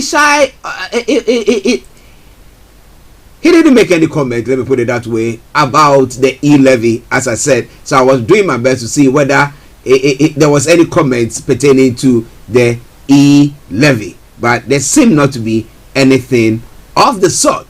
However, still in Ghana, well, social media celebrates Akufo-Addo's 78th birthday.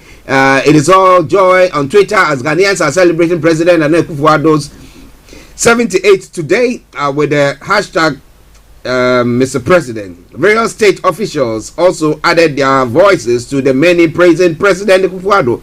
They prayed for good health and strength on his behalf to be able to complete his second tenure. Information Minister Kojo tweeted, "Happy birthday to the boss for a 78-year-old man. Your energy is amazing. May God continue to give you strength." Okay. We know that the State of the Nation address, not today. My apologies, I did say that it's today. It's not today, but it's going to be coming your way. I think sometime this week. I'll check it and let you know it's not today. Okay. And he is looking at some people were thinking that if the Black Stars should beat the Green Eagles today, it would be good for him, and then he can add all those into his State of the Nation's address. And again, if they are able to pass the e-levy, with some information that I've got, it's saying that they are trying to at the moment there is a military presence in the House of in Parliament in Ghana, and they are trying to bus in even people who are ill to the chamber, and they are doing their best to, I think, either arrest the Boga MP as well. So there are lots of things going on there, but you have any information, we'll bring your way, or you have it, share it with us. Why not? It is all coming away from Starr Radio UK. Well, we say congratulations, Mr. President, on your 78th. May you live and see the reward or yes, of your hard work. All right. Yes, it is Starr Radio UK. It is your favorite African and Caribbean radio station in London. Now, looking at other stories making the rounds there as well. You are protected. Be fair, Mahama to judges. You know, the former president, yesterday I did touch briefly on that story again. Now, former President John Mahama has urged judges to discharge their duties without fear or favor, irrespective of who appointed them to the bench. According to him, judges have security of tenure under Constitution, hence they must feel protected when discharging their duties. He went on to say, well, we do have problems with the judiciary, which yesterday I did touch on. I think it is necessary for some internal reforms to take place there. It is necessary for the Chief Justice or whoever is responsible to make some reforms. But that is quite important, because if you have a protection when it comes to your tenure, a security when it comes to your tenure in office, so you're supposed to be there for 10 years, you know you're going to be there for that 10 years or until you go on your retirement. They cannot do anything to take you out, and therefore you make your mind. I mean, be judicious when it comes to adjudicating. But do we see that? This is the master's voice, and we all seem to be singing the master's voice. Maybe if they don't sing the master's voice, they will send the macho men after them, and that seems to be troubling them. But hey, it is all coming your way from Starr Radio UK. It is your favorite African and Caribbean radio station in London. So these are some of the stories that have made the rounds there. Government measures for economic crisis ineffective. That's what the minority is saying. Minority notifies police on picketing at KIA over COVID tests. The minority in parliament has notified Accra Regional Police Command of their impending demonstration and picketing at the Kotuka International Airport in Accra if the government does not make COVID tests free. Now, we know at Blackwell, the opposition member in charge of in charge of the foreign affairs, has made a statement pertaining to that, saying that the monies that the company, that a private company that ran those tests has made, and it's quite a troubling one. But hey, that is Ghana for you, and that is how they do it. How can we, or what can we do to actually change that? It's all coming your way from Starr Radio UK, your favorite African and Caribbean radio station in London. Now, members of Ghana's 8th Parliament return to the House to continue their work on bills and other documents before it.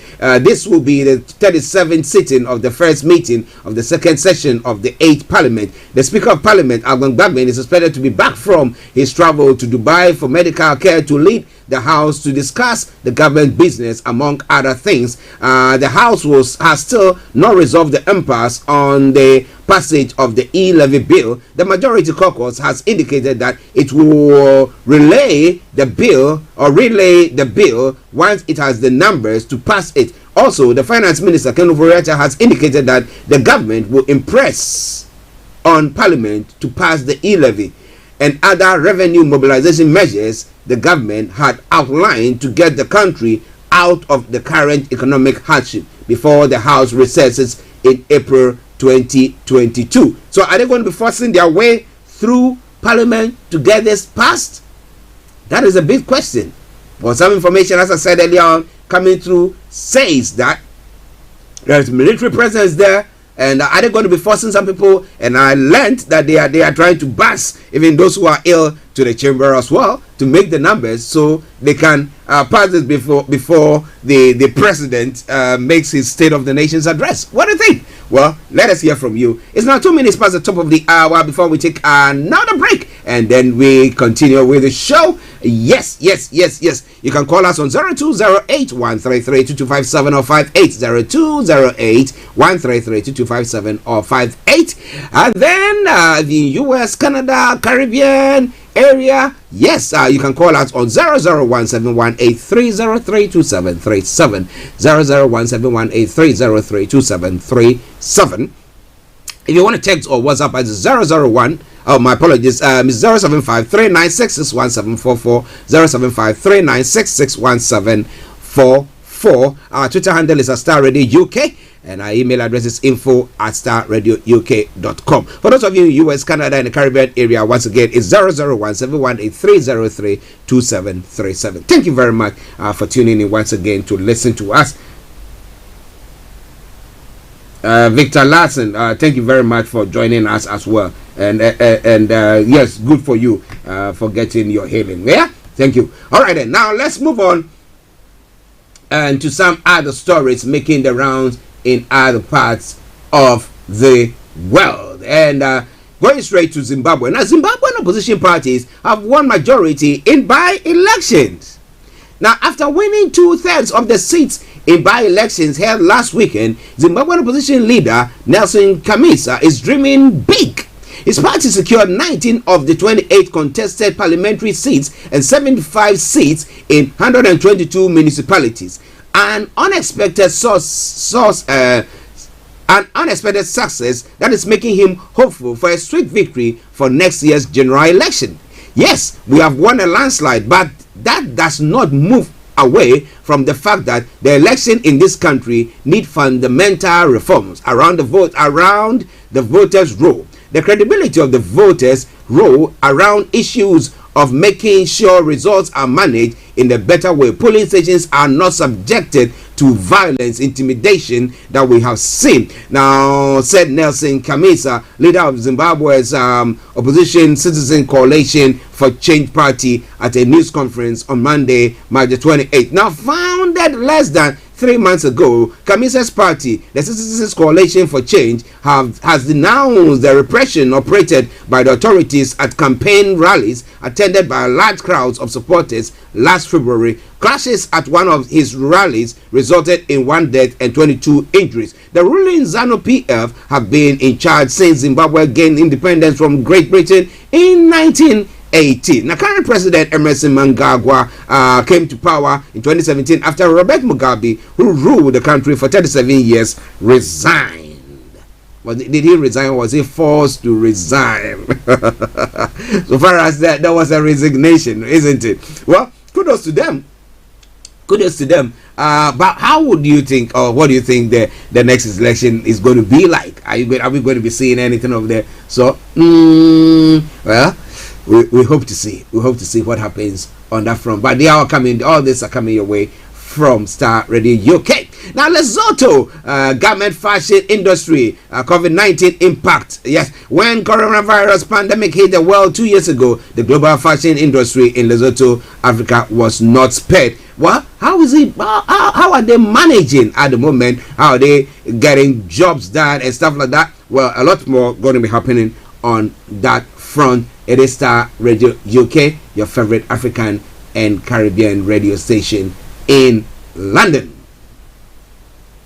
Now, in Kenya as well, 16-year-old Ramina Paulette from Kenya is a climate activist with fellow young activists. She takes to put to the forefront the issues of environmental pollution. Now, Paulette attended the COP26 United Climate Talks in Glasgow, Scotland last November. Now, her attention is turning to COP27, which will be held in Egypt later this year. Now, today we are doing the global climate strike of where here in Kenya, Kisumu, we will be uplifting one campaign, which is Let Lake Victoria Breathe Again, and we'll be having also another campaign called Food at COP, which is aiming at promoting indigenous vegetable to be served at COP27. We are having the narrative, which is people, not profit, which is basically taking care of the human health at the same time, and providing environmental solutions and not looking towards economic benefits. You know, some of these campaigners at times, look at them quietly and say, now food, so by force, we have to eat the vegetable. Now, you can't force people to eat what you are cooking. I mean, it's my prerogative. Okay, if I come to live in this country, I decide to eat my banku or my fufu or tuozafi throughout. It's my call.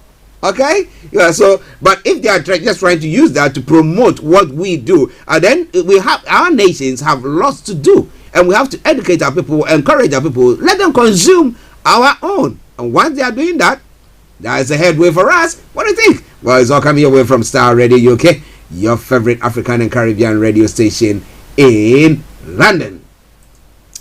In South Africa as well, Nilala Lux Dlamini, leader of South Africa's anti-immigrant vigilant group Operation Dudula, has been released on bail after his arrest on March 24 on charges of housebreaking, theft, malicious damage to property. The leader of the movement, which demands the prioritization of the interests of South Africans, appeared in the Roodepoort magistrate court for his bail application on Monday. Dlamini, in reaction to his release, thanked his supporters. I want to thank young people who are very capable of expressing their youth and being extremely violent in his difficult time for displaying high and maximum discipline and high morale. All roads leading to the court were barricaded with steel mesh fencing out the court precinct. Was surrounded by a large police presence as it anticipated possible clashes with political opponents. Now, in the court, it said, we maintain that there is no case here because you cannot do housebreaking and damage. Okay, just bear with me for a moment.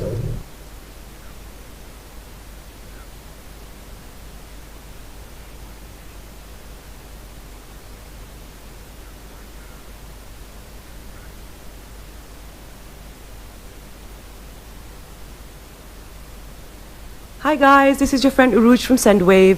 SendWave is a money transfer app that is used by people all over the world to send money to their loved ones in Africa. With SendWave, you can send money to Ghana, Nigeria, Kenya, Uganda, and Tanzania. And the best part is, SendWave is absolutely commission free. Our exchange rates are excellent. You can see for yourself by checking them out on our website. So how do you use SendWave? SendWave is an app that you can download onto your phone from the App Store or Google Play Store. The app is free to download.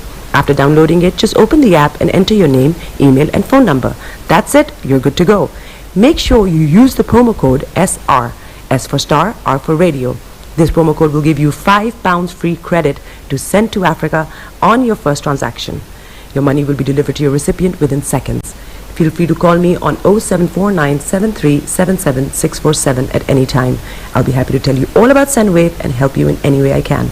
Remember to use the promo code SR for £5 free credit. Medasse. Hi everyone, it's your girl BB Clement, the author of How to Go From Employee to Entrepreneur and the host of your weekly business show, BB Means Business. The show where we discuss everything you ever wanted to know about business but you were afraid to ask. How do I start my business? How do I raise the finance? How do I grow my business? Where am I going to find my customers?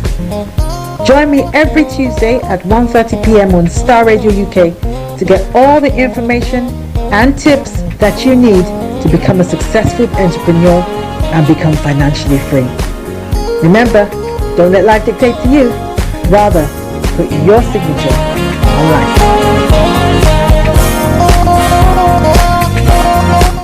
Check me out. He tells me my energy is making him tired. Yes! How do you get the energy to do I've been told that I have a lot of energy, but my goodness, I think today I have met my match, people. I have met my match, Miss Suzanne. Wow, amazing. One of the things that the start of the Darkness. whole of darkness. So what did that Myself and the world in adjustment. And 2019. Forget the proverbial boardroom. Join me, Simone Frazier, on the CEO, the program that gives you the driving seat over your life. Every Tuesday, 8 p.m. only on Starr Radio. Welcome back to the program. My apologies for that call that was coming through. Yes, let me say good afternoon to Alahaja Idiyatu Moriana Folarin. Good afternoon to you, sir. I hope you are doing very, very, very well. And there, okay. Thank you very much for joining us as well. As many of you have joined us that I've not seen, those of you on the YouTube platform as well, I want to say thank you very much to each and every one of you. But this afternoon, exactly at 1:30, we'll be having BB Clement on BB Means Business once again. I'm telling you more about what she's going to be discussing in the next moment, so stay tuned, don't you go away. But it's one of the programs that you will love to listen to, watch as well. My goodness, full of information. Like all the programs that Starr Radio brings your way, is tailor measured to meet your needs, and that's exactly what we do here. All right then, now so let's move on to some of the other stories. My apologies, stories making the rounds. Okay.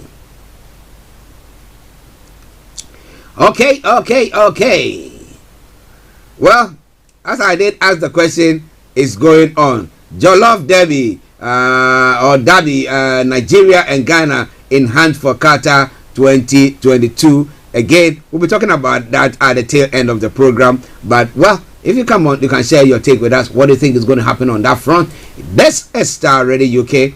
This is the morning show.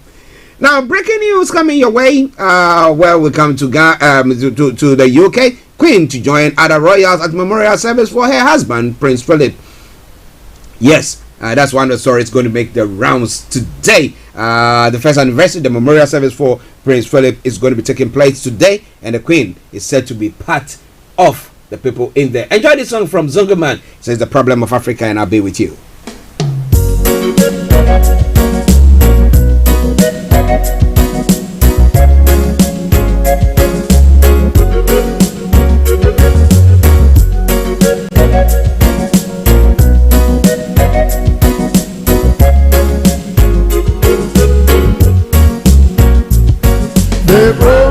of Africa is the lead. Who run things, who run things, who run things. The problem of Africa is the lead. Who run things, who run things, who run things. Them all go to university. Universities award them degrees, big degrees, degrees, degrees, big degrees. MSc in stealing, Bachelor of Arts, mismanagement, another degree, Masters in looting, MSc in corruption, Bachelor of Science, nepotism. This is Starr Radio UK. In 4 years, another degree, Bachelor of Arts in discipline. In your car, at work, at home, on your smartphone, broadcasting worldwide, online 24/7. Africa is the lead. Who run things, who run things, who run things. The problem of Africa is the lead. Who run things, who run things, who run things. Some of them went to London, London School of Fools, where they were awarded degrees, degrees in foolishness, PhD in stupidity, MSc in foolishness, PhD in dishonesty, PhD in recklessness, Bachelor of Arts in selfishness, MSc in greed, another degree, BSc maladministration, PhD in quasi-attempt, PhD pull him down, This is Starr Radio UK. kill your donkey. The problem of Africa is the lead. Who run things, who run things, who run things. The problem of Africa is the lead. Who run things, who run things, who run things.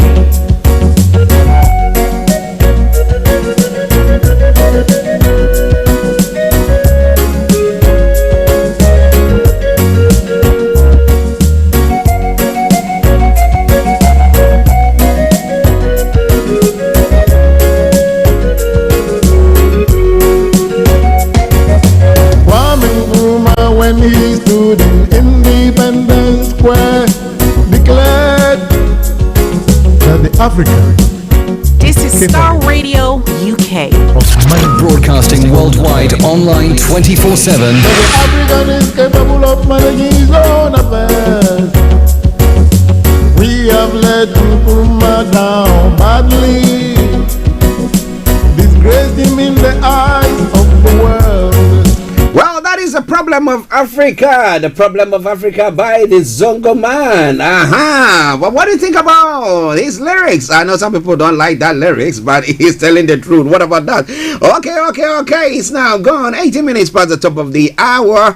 Yes, the lines are still open. You can join in the discussion and bring your take on issues that is being discussed this morning. By looking at other parts of the world, looking at some of the stories making the rounds. Yes, information coming through pertaining to the alleged poisoning of Abramovich. The Russians have come out to deny. Delegation from Russia and Ukraine are in Istanbul for the first face-to-face talks in more than 2 weeks. Ukraine says its top priority from the talks, which will begin early today, is to negotiate a ceasefire. The Chelsea owner and Russian oligarch Roman Abramovich has turned up at the meeting as well.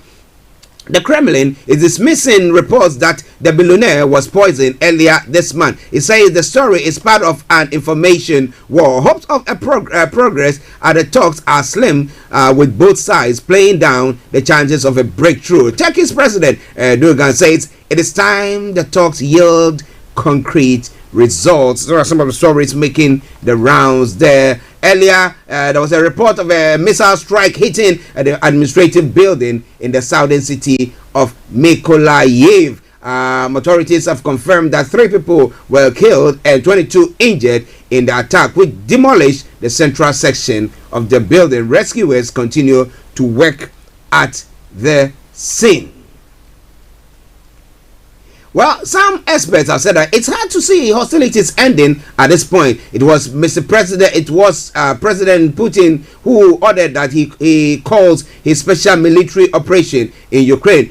Is he ready to negotiate an end to it? Now, you can't help but be skeptical. There has been no let up in the fighting or in the anti-Ukrainian rhetoric in the Russian state media. Now, ahead of the Istanbul talks, Vladimir Zelensky said he is prepared to consider neutral status for his country, but insisted a referendum would need to be held on this, and only after Russian troops had withdrawn. That could take months. It's hard to imagine the Kremlin agreeing to wait. And will the promise of Ukrainian neutrality be enough for Putin? That's a question that people are asking as well. On the eve of the talks, one of the analysts was watching. He said, I watched the Russian state TV flagship weekly news showed that it's a useful barometer of what the Kremlin is thinking. The presenter quoted at length a Russian philosopher and theologian from 90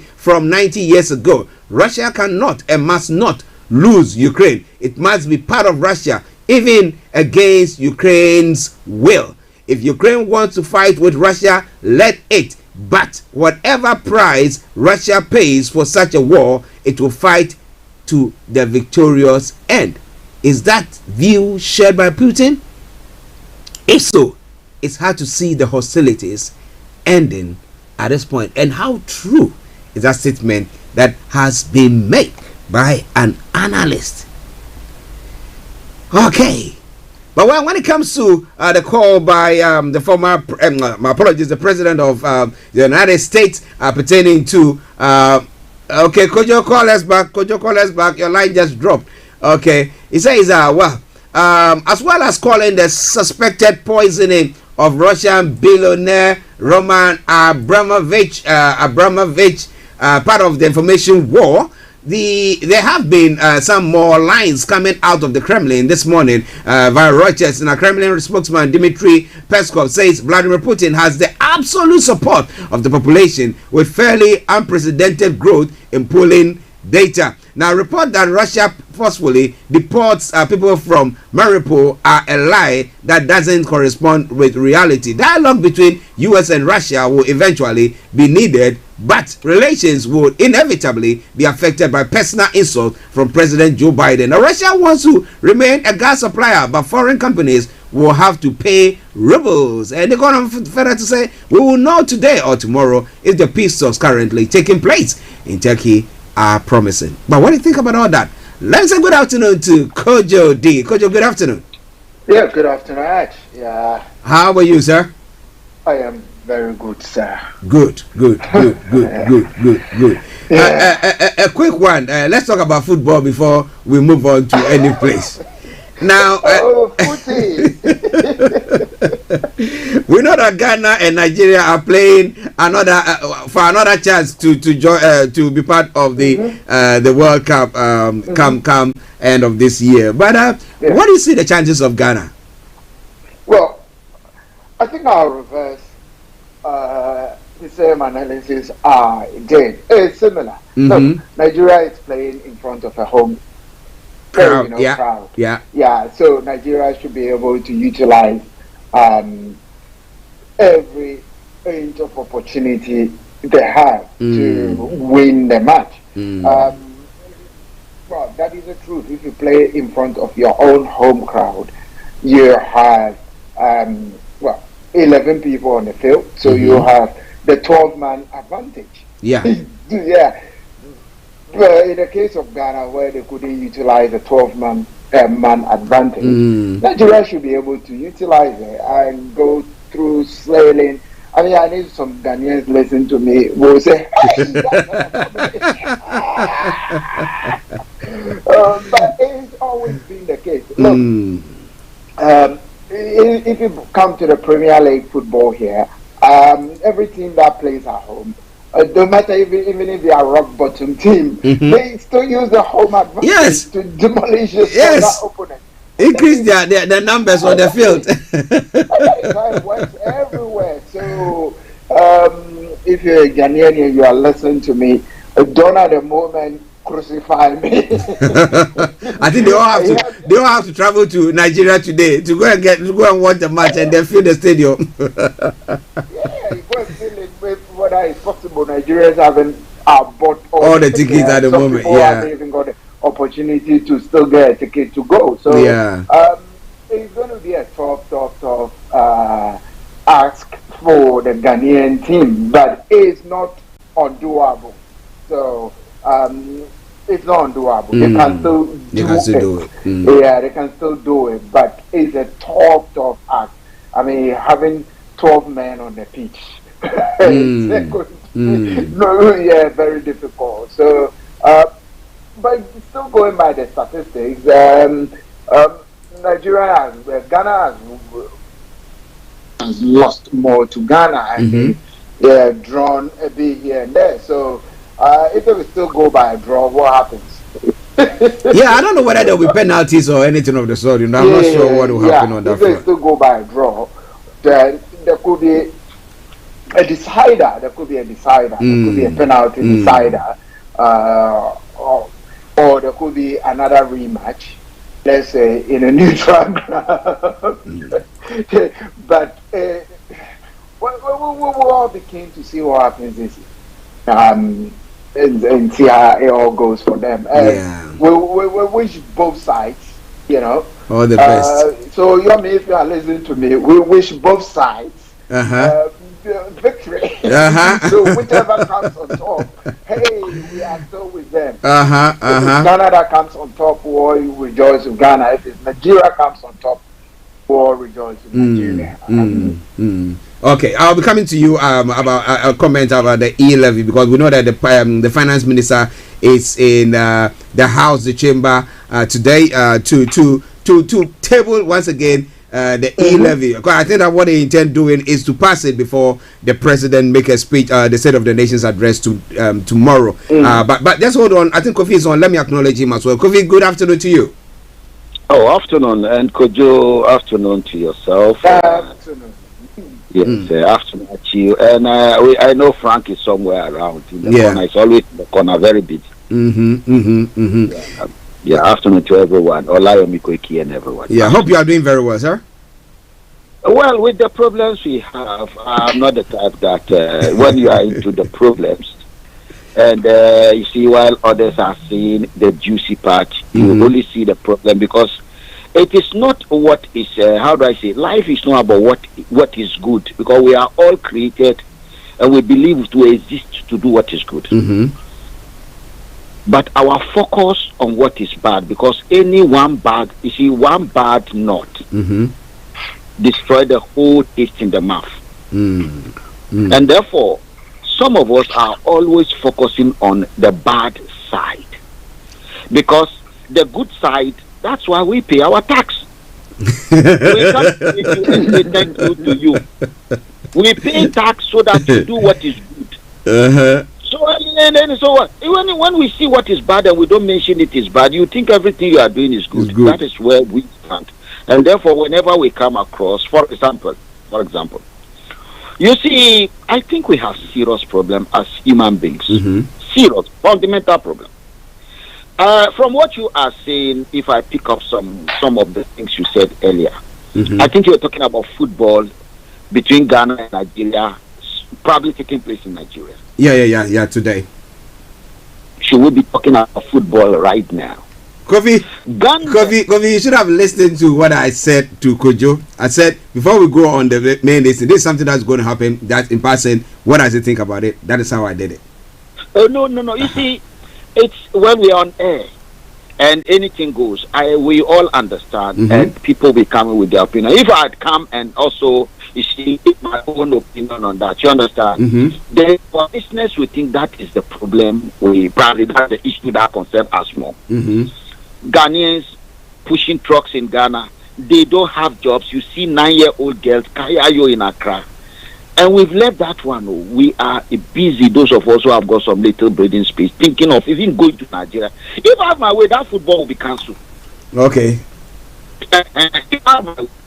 But you see, all important. The more we put too much pressure, emphasis, and even make them, but then that is the passion of some people. You can't deny them. That's right. The same Nigeria, gunmen is reported right now on Archie have held a trade transfer. Yeah, we talked about that earlier on. Let me give an update on that. Olayomi, we will now. The challenge we saw there is that they don't even know how many people are dead. There are so many question marks. Then some of us will say, what is happening there? And we know it's not only in Nigeria; it's all across West Africa. Now, what is happening in Nigeria? Okay, and Kofi, your line. Yeah. There you have the federal government and you have the state government. Now there is a disaster. The two parties have to work together. Is that not true? Because the first point of call must be the local government that will send their security forces there. Can you see? Then the states will come in working with them. Then the federal will come. So they'll be feeding back to themselves. People across the country are under tension, insecurity. Nobody knows where their family is, where the family in the train. And it's a train moving from Abuja to, I think, Katuna. This is not the first time. This has been happening for so long. Can you see? Yeah. This is a serious issue that needs serious attention. Honestly. However, you see what I notice about, when we talk about somebody coming to read e-levy in the parliament, it's like everything is like we are happy to entertain ourselves. We are not questioning these people. See. We have a society that think we can intimidate our people by the violence and frustrate them into submitting to a system that's not working. Yeah. That is the problem I think we have. What we have all across West Africa is not working. It's totally not working. We are at the base of life. You just like, I think yesterday you guys were talking and you mentioned, I don't know whether it's you or Frank, that even to get internet in Ghana is like you are getting blood from the body of Kofi Ali. What is wrong? So we are human beings too. Can you see? I think we have problem with our understanding of what is our independence. Remember the last time I was talking about independence and sovereignty and so on and so forth? Can you remember? Yeah. Yes. Now, there is a problem right now before us. Right now, a problem is happening. Jamaica, which is one of the land, like Barbados, under the Queen. You understand? She is the sovereign head of state because of all these nations that are under her. Then some people are saying they want to be a republic. They don't want to be the Queen to be their head of state. You understand? I have been following discussions, especially on some of the radio, LBC, and all those people who are supposed to be intelligent. And what they are saying is that Jamaica want to stop being in the Commonwealth. Is that what the Jamaicans want? That's not what the Jamaicans have said. They're not saying that. Is not what the Jamaicans want. That's not what they said.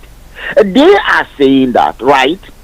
In the past, you understand, they are not only in the Commonwealth, they are also having the Queen as their head of state, while Nigeria, Ghana, and India and Pakistan are in the Commonwealth, but the Queen is not their head of state. Is that not true? Yeah. Good. Then some of us are saying, okay, some came with slavery as their reasons because all the bridges built in London, Tower Bridge, London Eye, all those things, the embankment of that Thames water, that Thames River Thames, or the road in London, the Shard, were built by the slave effort, according to them. So it's their ancestors who built all these things that they have in United Kingdom. And because their ancestors were the slaves that built it, you understand? The reason why they cannot build it today is because the ancestors who have the brain to build the one you can see now, or the underground in London. And therefore, you understand, they also want compensation for the slavery of a people who were enslaved almost. In fact, this generation don't even have anything to do with those who were enslaved. Yes, there were once upon a time some slaves were taken to land. You understand? At that time, the British Empire was looking like they did in America. They needed land for plantations so that they can farm on it. You understand? They were original people on that land, though. They called them the Moros or the Moors. The British had a problem with them, like you did with the Red Indians. You understand? Like you saw in Australia, like you saw in Canada. Can you see? Yeah. So a lot of their population were wiped off. But at that time, the slave trade was taking place. The Portuguese were doing it. The Spanish were doing it. The Germans, everyone in Europe was doing it. And the British were taking people as well.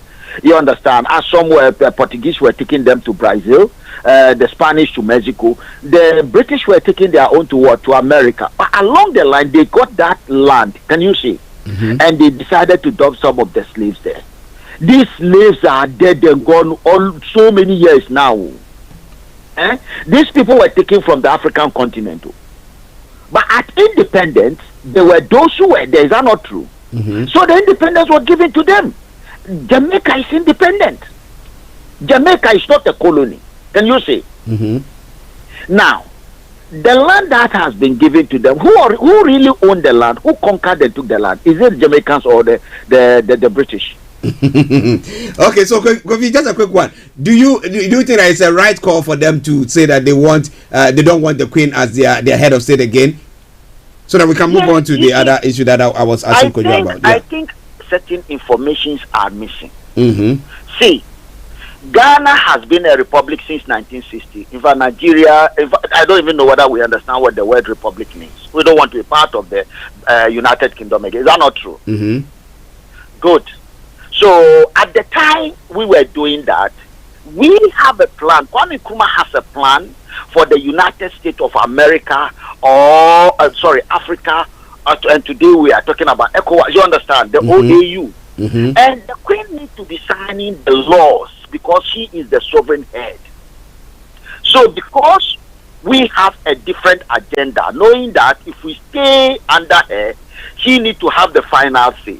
Because we don't want that, we decided to go the republic so that we can form the OAU and then make United States of Africa. So far, we are still in the wilderness. Can you see? Good. The Jamaicans, who do they want to go and join? Well, you might not know who they want to go and join because you don't know. My brother. They know who they want to go and join, which group. Another thing is that, right? When I take my documents to to the Home Office, you understand, as a Ghanaian, and someone else from India, Nigeria, take his documents, you understand. Then someone from China or Ukraine take their documents, you understand. Myself, and then someone from Jamaica or Canada took their documents, you understand. We in the Commonwealth, at the Home Office, there are different departments. So we in the Commonwealth, our documents will go to one side because we have priorities over them. Yeah. Good. In that department where they've separated us, all those under the Queen, their documents will go to another side. You understand? And those in the Commonwealth that they don't have the Queen as their head of state, their documents will go to another side. Those under the Queen get first preferences. Australia, Canada, then Jamaica. You understand? There are so many of them. I was believed so many of them. Now that king is what they are now going to. So they will get priorities over us. Can you see? Because at the Home Office there are priorities given. So if they want to throw away that one. The only thing they have is one small island in the middle of nowhere. No industries there. There's nothing. Do you know that they used to come to this land? That is what brought the Windrush. They do come without visa. Now they have their own embassy, they have their own currency, they have everything Ghana government afford. Everything Nigerian government, they have it. You understand? In terms of administrative organ. Except the Queen must have a say. And they even have a Governor General who is a Jamaican who is just like as them. The problem of these races is that some of them are saying that how can a white woman be the queen of black people? Okay. So you see, we are saying that let us stop this trivial, shallow-minded. So when someone comes singing that the problem of Africa is greed, can you see? He has forgotten there is a saying that the gods are not to be blamed. He is talking about leaders. Those who wrote the gods are not to be blamed. There's a reason why they said it. Who are the gods now? Is it not the politicians? They say they shouldn't be blamed. Then who should be blamed? If you understand somewhere in the Bible, whether they copy the Greek or whatever, they say, ye are gods. Okay. Kofi is now turning to preaching. Thank you very much. Kofi, right now, just land so that I can get so Kojo on. Yeah. Who are the kingmakers? We choose the gods, and the gods are mad. Who are the mad people? Is it not we who choose them? By the way, have you seen a free and fair election in our part of the world before? Someone said no election is fair, but our election is so bad. No. The reason why we are not having free and fair election is that we don't know why we got this freedom. We said we wanted independence, and we got independence because we want to do away with the white man. Rather than thinking that we want to do what the white man is capable of doing. That is what the Americans did. Okay. How can you? We took the land in Zimbabwe. What did we do with it? You see, when you want to free yourself from someone who you thought is holding you back from what?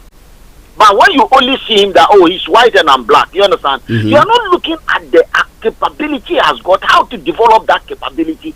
You are not learning from him. You are not working with him. You have not studied him. All you feel is that you are poor because you are black. He's rich because he's white. So when the white man goes, even when you are sleeping, do you think you'll be rich? Then before you know, you are back to your bush. Okay. Kofi, thank you very much for that wonderful submission. Let me go to Kojo. Kojo.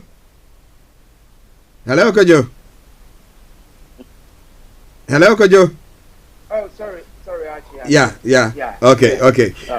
A quick reaction from what Kofi has said so far, and then we can go to the E-levy. Yeah, if you want to. Yeah. I mean, there is nothing really to say much about reacting to what Kofi said. Okay. I mean, well, except we want to bring the white man back, which that is a joke.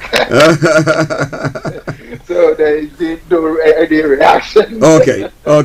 So let's go straight. Yeah, let's go straight to the E-levy. That the government is doing its best to push it through. Now, the Minister of State in charge of Finance, Charles Eduapua, have both been cited on the floor of Parliament in Ghana today. Now, information that I had earlier on behind the scenes was that they have military presence there. They are trying to bust the one of the MPs who is ill and is hospitalized into the chamber, just trying to do everything possible to come out with this to pass this bill, this E-levy thing. But do you think it's fair to the people of Ghana? Because earlier I asked Kofi the question.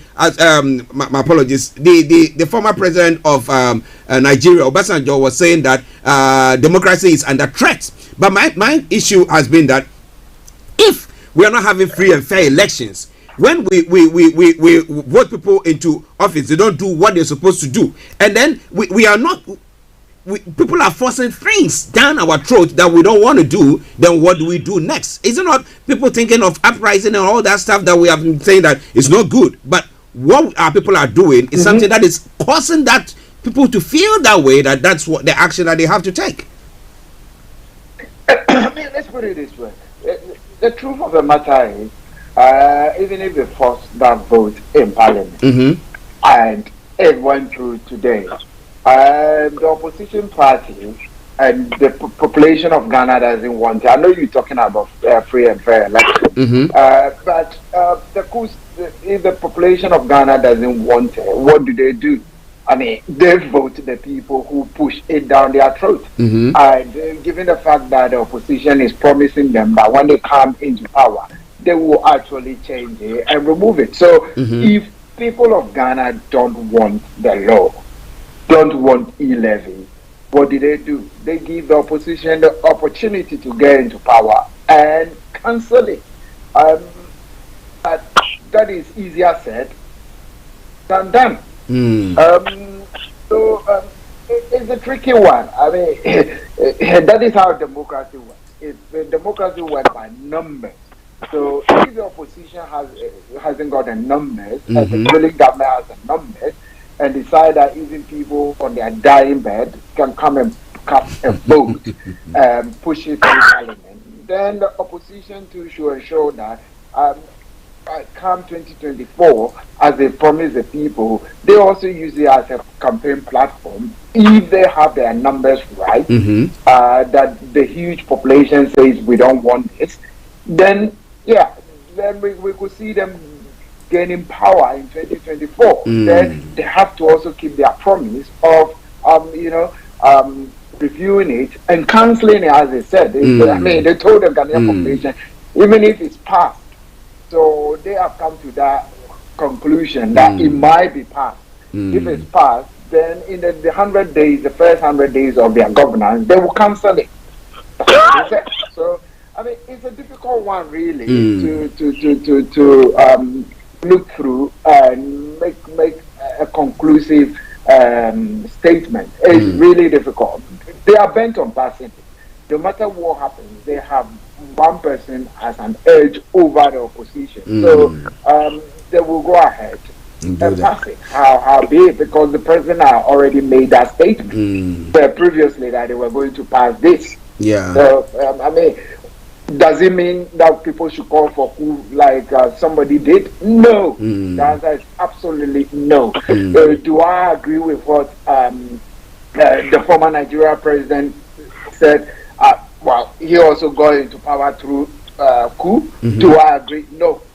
As simple as that. Okay. I mean, we don't want that kind of thing happening around us anymore. I mean, how big is happening in some African countries? But do we want to see happening in other countries? No, we don't. Okay. Let me go to Kojo and let me ask this question. Both of you can come out. Now, do you think our constituents, our people, hold the political class accountable for what they were voted into power to come and do? Do you think so? Well, they make promises. They give promises to the people, and that is why the people voted for them. If we're going to hold them by their word, then yes, we shouldn't give them the opportunity the next time. But I don't think we hold them by their word. So they've taken people for granted, and I think that is what the issue is. I mean, even when you look at this part of the world, it's the same. But this part of the world plays it in a clever way, and they seem to adjust as the time goes on. Sometimes they do a U-turn when they decide that they want to break a campaign promise. Yeah. And when they break the promise and they see that, look, no, we've been held responsible for breaking our promise, they quickly do a U-turn. But that is what we don't see with our politicians. So it's difficult. And come election time, those same politicians who make campaign promises will go back to the people and further make new promises, new rehearsed promises of the promises they've made. And people still go along and still kind of cast their votes for them, because voting in that part of the world become, I'm using this word loosely. I don't really mean tribe, but it becomes, it is my party. So I want to vote for my party irrespective of everything. This is a group of people I believe in. So no matter what they did, whether they were wrong or right, I still want to vote for them. So it becomes one directional kind of thing they do. Interesting. Listen, let's start Radio UK. Kofi. Hello, how are you? Yeah, fine. Let me ask you that. Now, how do you think we can sanitize our, when I say our democracy, I don't want to put that word, because the systems and everything are there. But when it comes to elections, where people, I mean, like here, you have the prime minister making a pledge on a campaign trail, and they will hold you to it. Now, how do you think we sanitize that, so that when people are voting, we are not voting for somebody from my tribe or from that or no, but we are voting for the policies, so that we know that when the person doesn't deliver on it, we are able to hold the neck of the person. Yes, quickly, I will start by saying that no one, of course, is saying we should go and bring the white man back. Nobody. In fact, if you saw where we started in 1960, when we started 1957, then 1960, the policies in place were to be sending people to the white man's land. Ukraine, Russia, Britain, America, even China. They even send people to India, everywhere, where they can go and learn how to overcome certain basic challenges. We send people, in fact, to come and learn how to sew suit in UK. Suit. So that we come back and do all those things. So if we know where we started from and what we wanted to do, then we realize why we are where we are today. What is democracy? Democracy is simply about people expressing their will. Is that not true? Yes, their will. You their ballot box after everyone has gone out to tell everyone what they think is right and what they think is wrong, and allowing the people to make decisions. Good. However, when you are going out to tell people, it costs money. After you finish telling people what they want you to do, it costs money, and that is why these people are desperate about the e-levy. They've come in and look at everywhere. The only thing before them is empty coffers, because any money that comes in, something somehow take the money away. I remember the last time I was talking about the Euro bond that the previous administration borrow. Do you know how much we pay on interest we took on loan as a country? Nobody talks about it. Then we have ministers, then we have government houses, then we have teachers, then we have military, then we have retired judges, we have judges, ex-presidents, former wives and girlfriends. So, you see, there are so many things nations do. We are not doing anything out of order. Can you see? The problem is, what is the productivity of the man on the street of Ghana? Because tax is the money paid by the majority of the population. That is what tax target. Not by corporations or few rich people. Few rich people, the tax they pay, you understand, it's a huge amount, but it doesn't tell you the productivity, the work that we are not only collecting money. We want to know what you do for that money to result into what we call paper money. Your value. Can you see? Until we sit down and realize that democracy doesn't work where there is poverty. Oh, we say we want to have democracy, isn't it? Most of us even forget that after Parliament has approved the budget the EC brought, there is always a shortfall that we work and wait for international donors to come and give us all the election materials. Can you see? And then those materials are those we are going to, they cost it and give it to us. Donor funding, we call it. Schools are not being built where they are needed. Because at election, most time we don't have any building that we say, this building is only for election. It's the schools. Most part of Ghana don't have the schools, talk less of electricity to go into the school. So on a day like this, for us to be able to work until 6 when it is in darkness, you put facilities there to have it.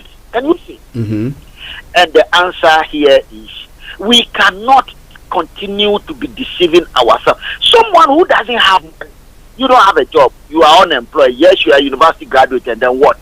And you go to a girl, you want her to come and be playing with you. Boy, she wants to come into a room, not under the tree. Under the tree. Can you see? So what we tell you, we want, you can have all the street math, all the big grammar, you can even have you get from Obroniwa and put it on your neck and be speaking big. At the end of the day, the girl and mind is on one thing. What is in it for me? So we are promising Ghanaians.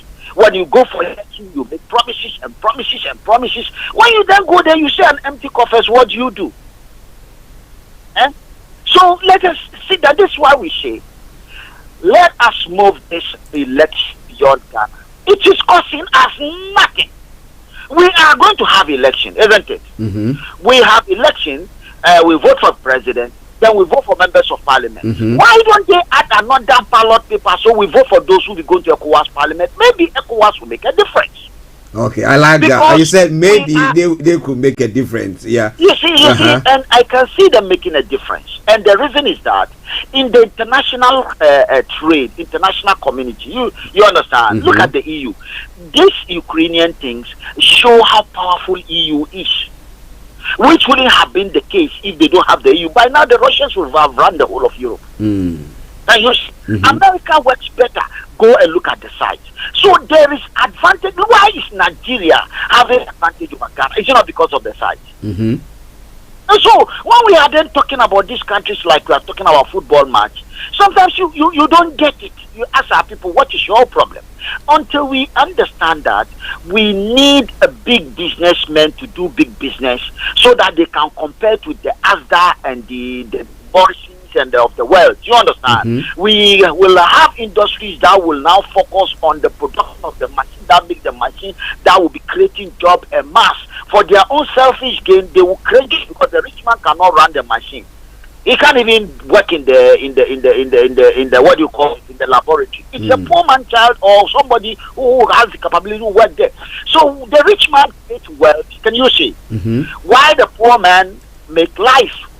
The Tesco owner is the one who is not sleeping. All those children on the till, those Ghanaian and Nigerians. When they finish, they go to Peckham, buy those chickens. You give them £1, they give you 5. And that the one that are hanging, and then they go and cook it with cow food. They sleep and drink before you know they made a baby. The owner of Tesco you need to run up now. We need to go in a moment, so please. Now, one time we start finding ourselves in London, those of us who have got some breathing space, and our focus is who can make the best jollof, for God's sake. The best jollof between Ghana and Nigeria, jollof rice. Why should think trivial preoccupy our mind? What kind of people are we? Okay, Kofi. Serious issues. Well, Kofi, our children we give birth to in this country cannot even follow us where we come from. And when they make a mistake of going, armed robber or police will intimidate them. Why can't we sit down and think that we even we those who are here, we have more problem than those who are. Kofi, thank you very much for your submission. Yeah. Thank you. Yeah, thank you. Listeners, it is Starr Radio UK, your favorite African and Caribbean radio station in London. It's now 3 minutes to the top of the hour. I'm going to be running up. Let me go to Kojo for his closing remarks before we go. Hello, Kojo. Well, I think if we're going to pick from the African continent, going back to Ghana, I think that the vice president has now spoken up. Yeah, but he falls short of talking about the E-levy. I know, after a long spell of silence. Yeah. But he's made it clear that his mandate from the president was to make sure Ghana reach that level of digitization. Yeah. So that people and overseas businesses can have that freedom to trade because the whole economy has been digitized. So that has been his brief, and he's delivering on his brief. So are we going to take that on face value based on what he said? I think everybody will make their own judgment on that issue. But for a vast majority of political insiders and political critics, they think that is actually not the case. Because he's actually baiting carefully to become the president of Ghana, and he doesn't want a block on his presidential ambitions, aspirations. So I will leave you on that. Okay. Kojo, let me say thank you very much for your submission as well. All right then. Yeah. Have a lovely day. And you. Well, listeners, that was Kojo D as well, bringing his take on issues that we were looking at today. Earlier on, we had Mr. Kofi Ali Abdul Yakin there as well. But wherever you are, I want to say a massive thank you to you for joining us today. Now, tomorrow I'm going to bring you the Wednesday edition of the morning show. It will be a lovely one that we will want to know what you think about all that. Okay, but I would say a massive thank you to each and every one of you who tuned in today to listen to us. It's been a pleasure coming your way, and I hope to be in with you tomorrow once again with another edition of the morning show. But enjoy the rest of the song from the Zongo Man. If our leaders who were brought here are doing the right thing, I don't think that we'll be still sitting here. By this time we'll see improvement on our lives. But what about that? Well, enjoy this at 1:30 exactly. I'll be bringing you BB Means Business. Thank you very much, and God richly bless you. The problem of Africa is the lead. Africa. Who run things? The problem of Africa is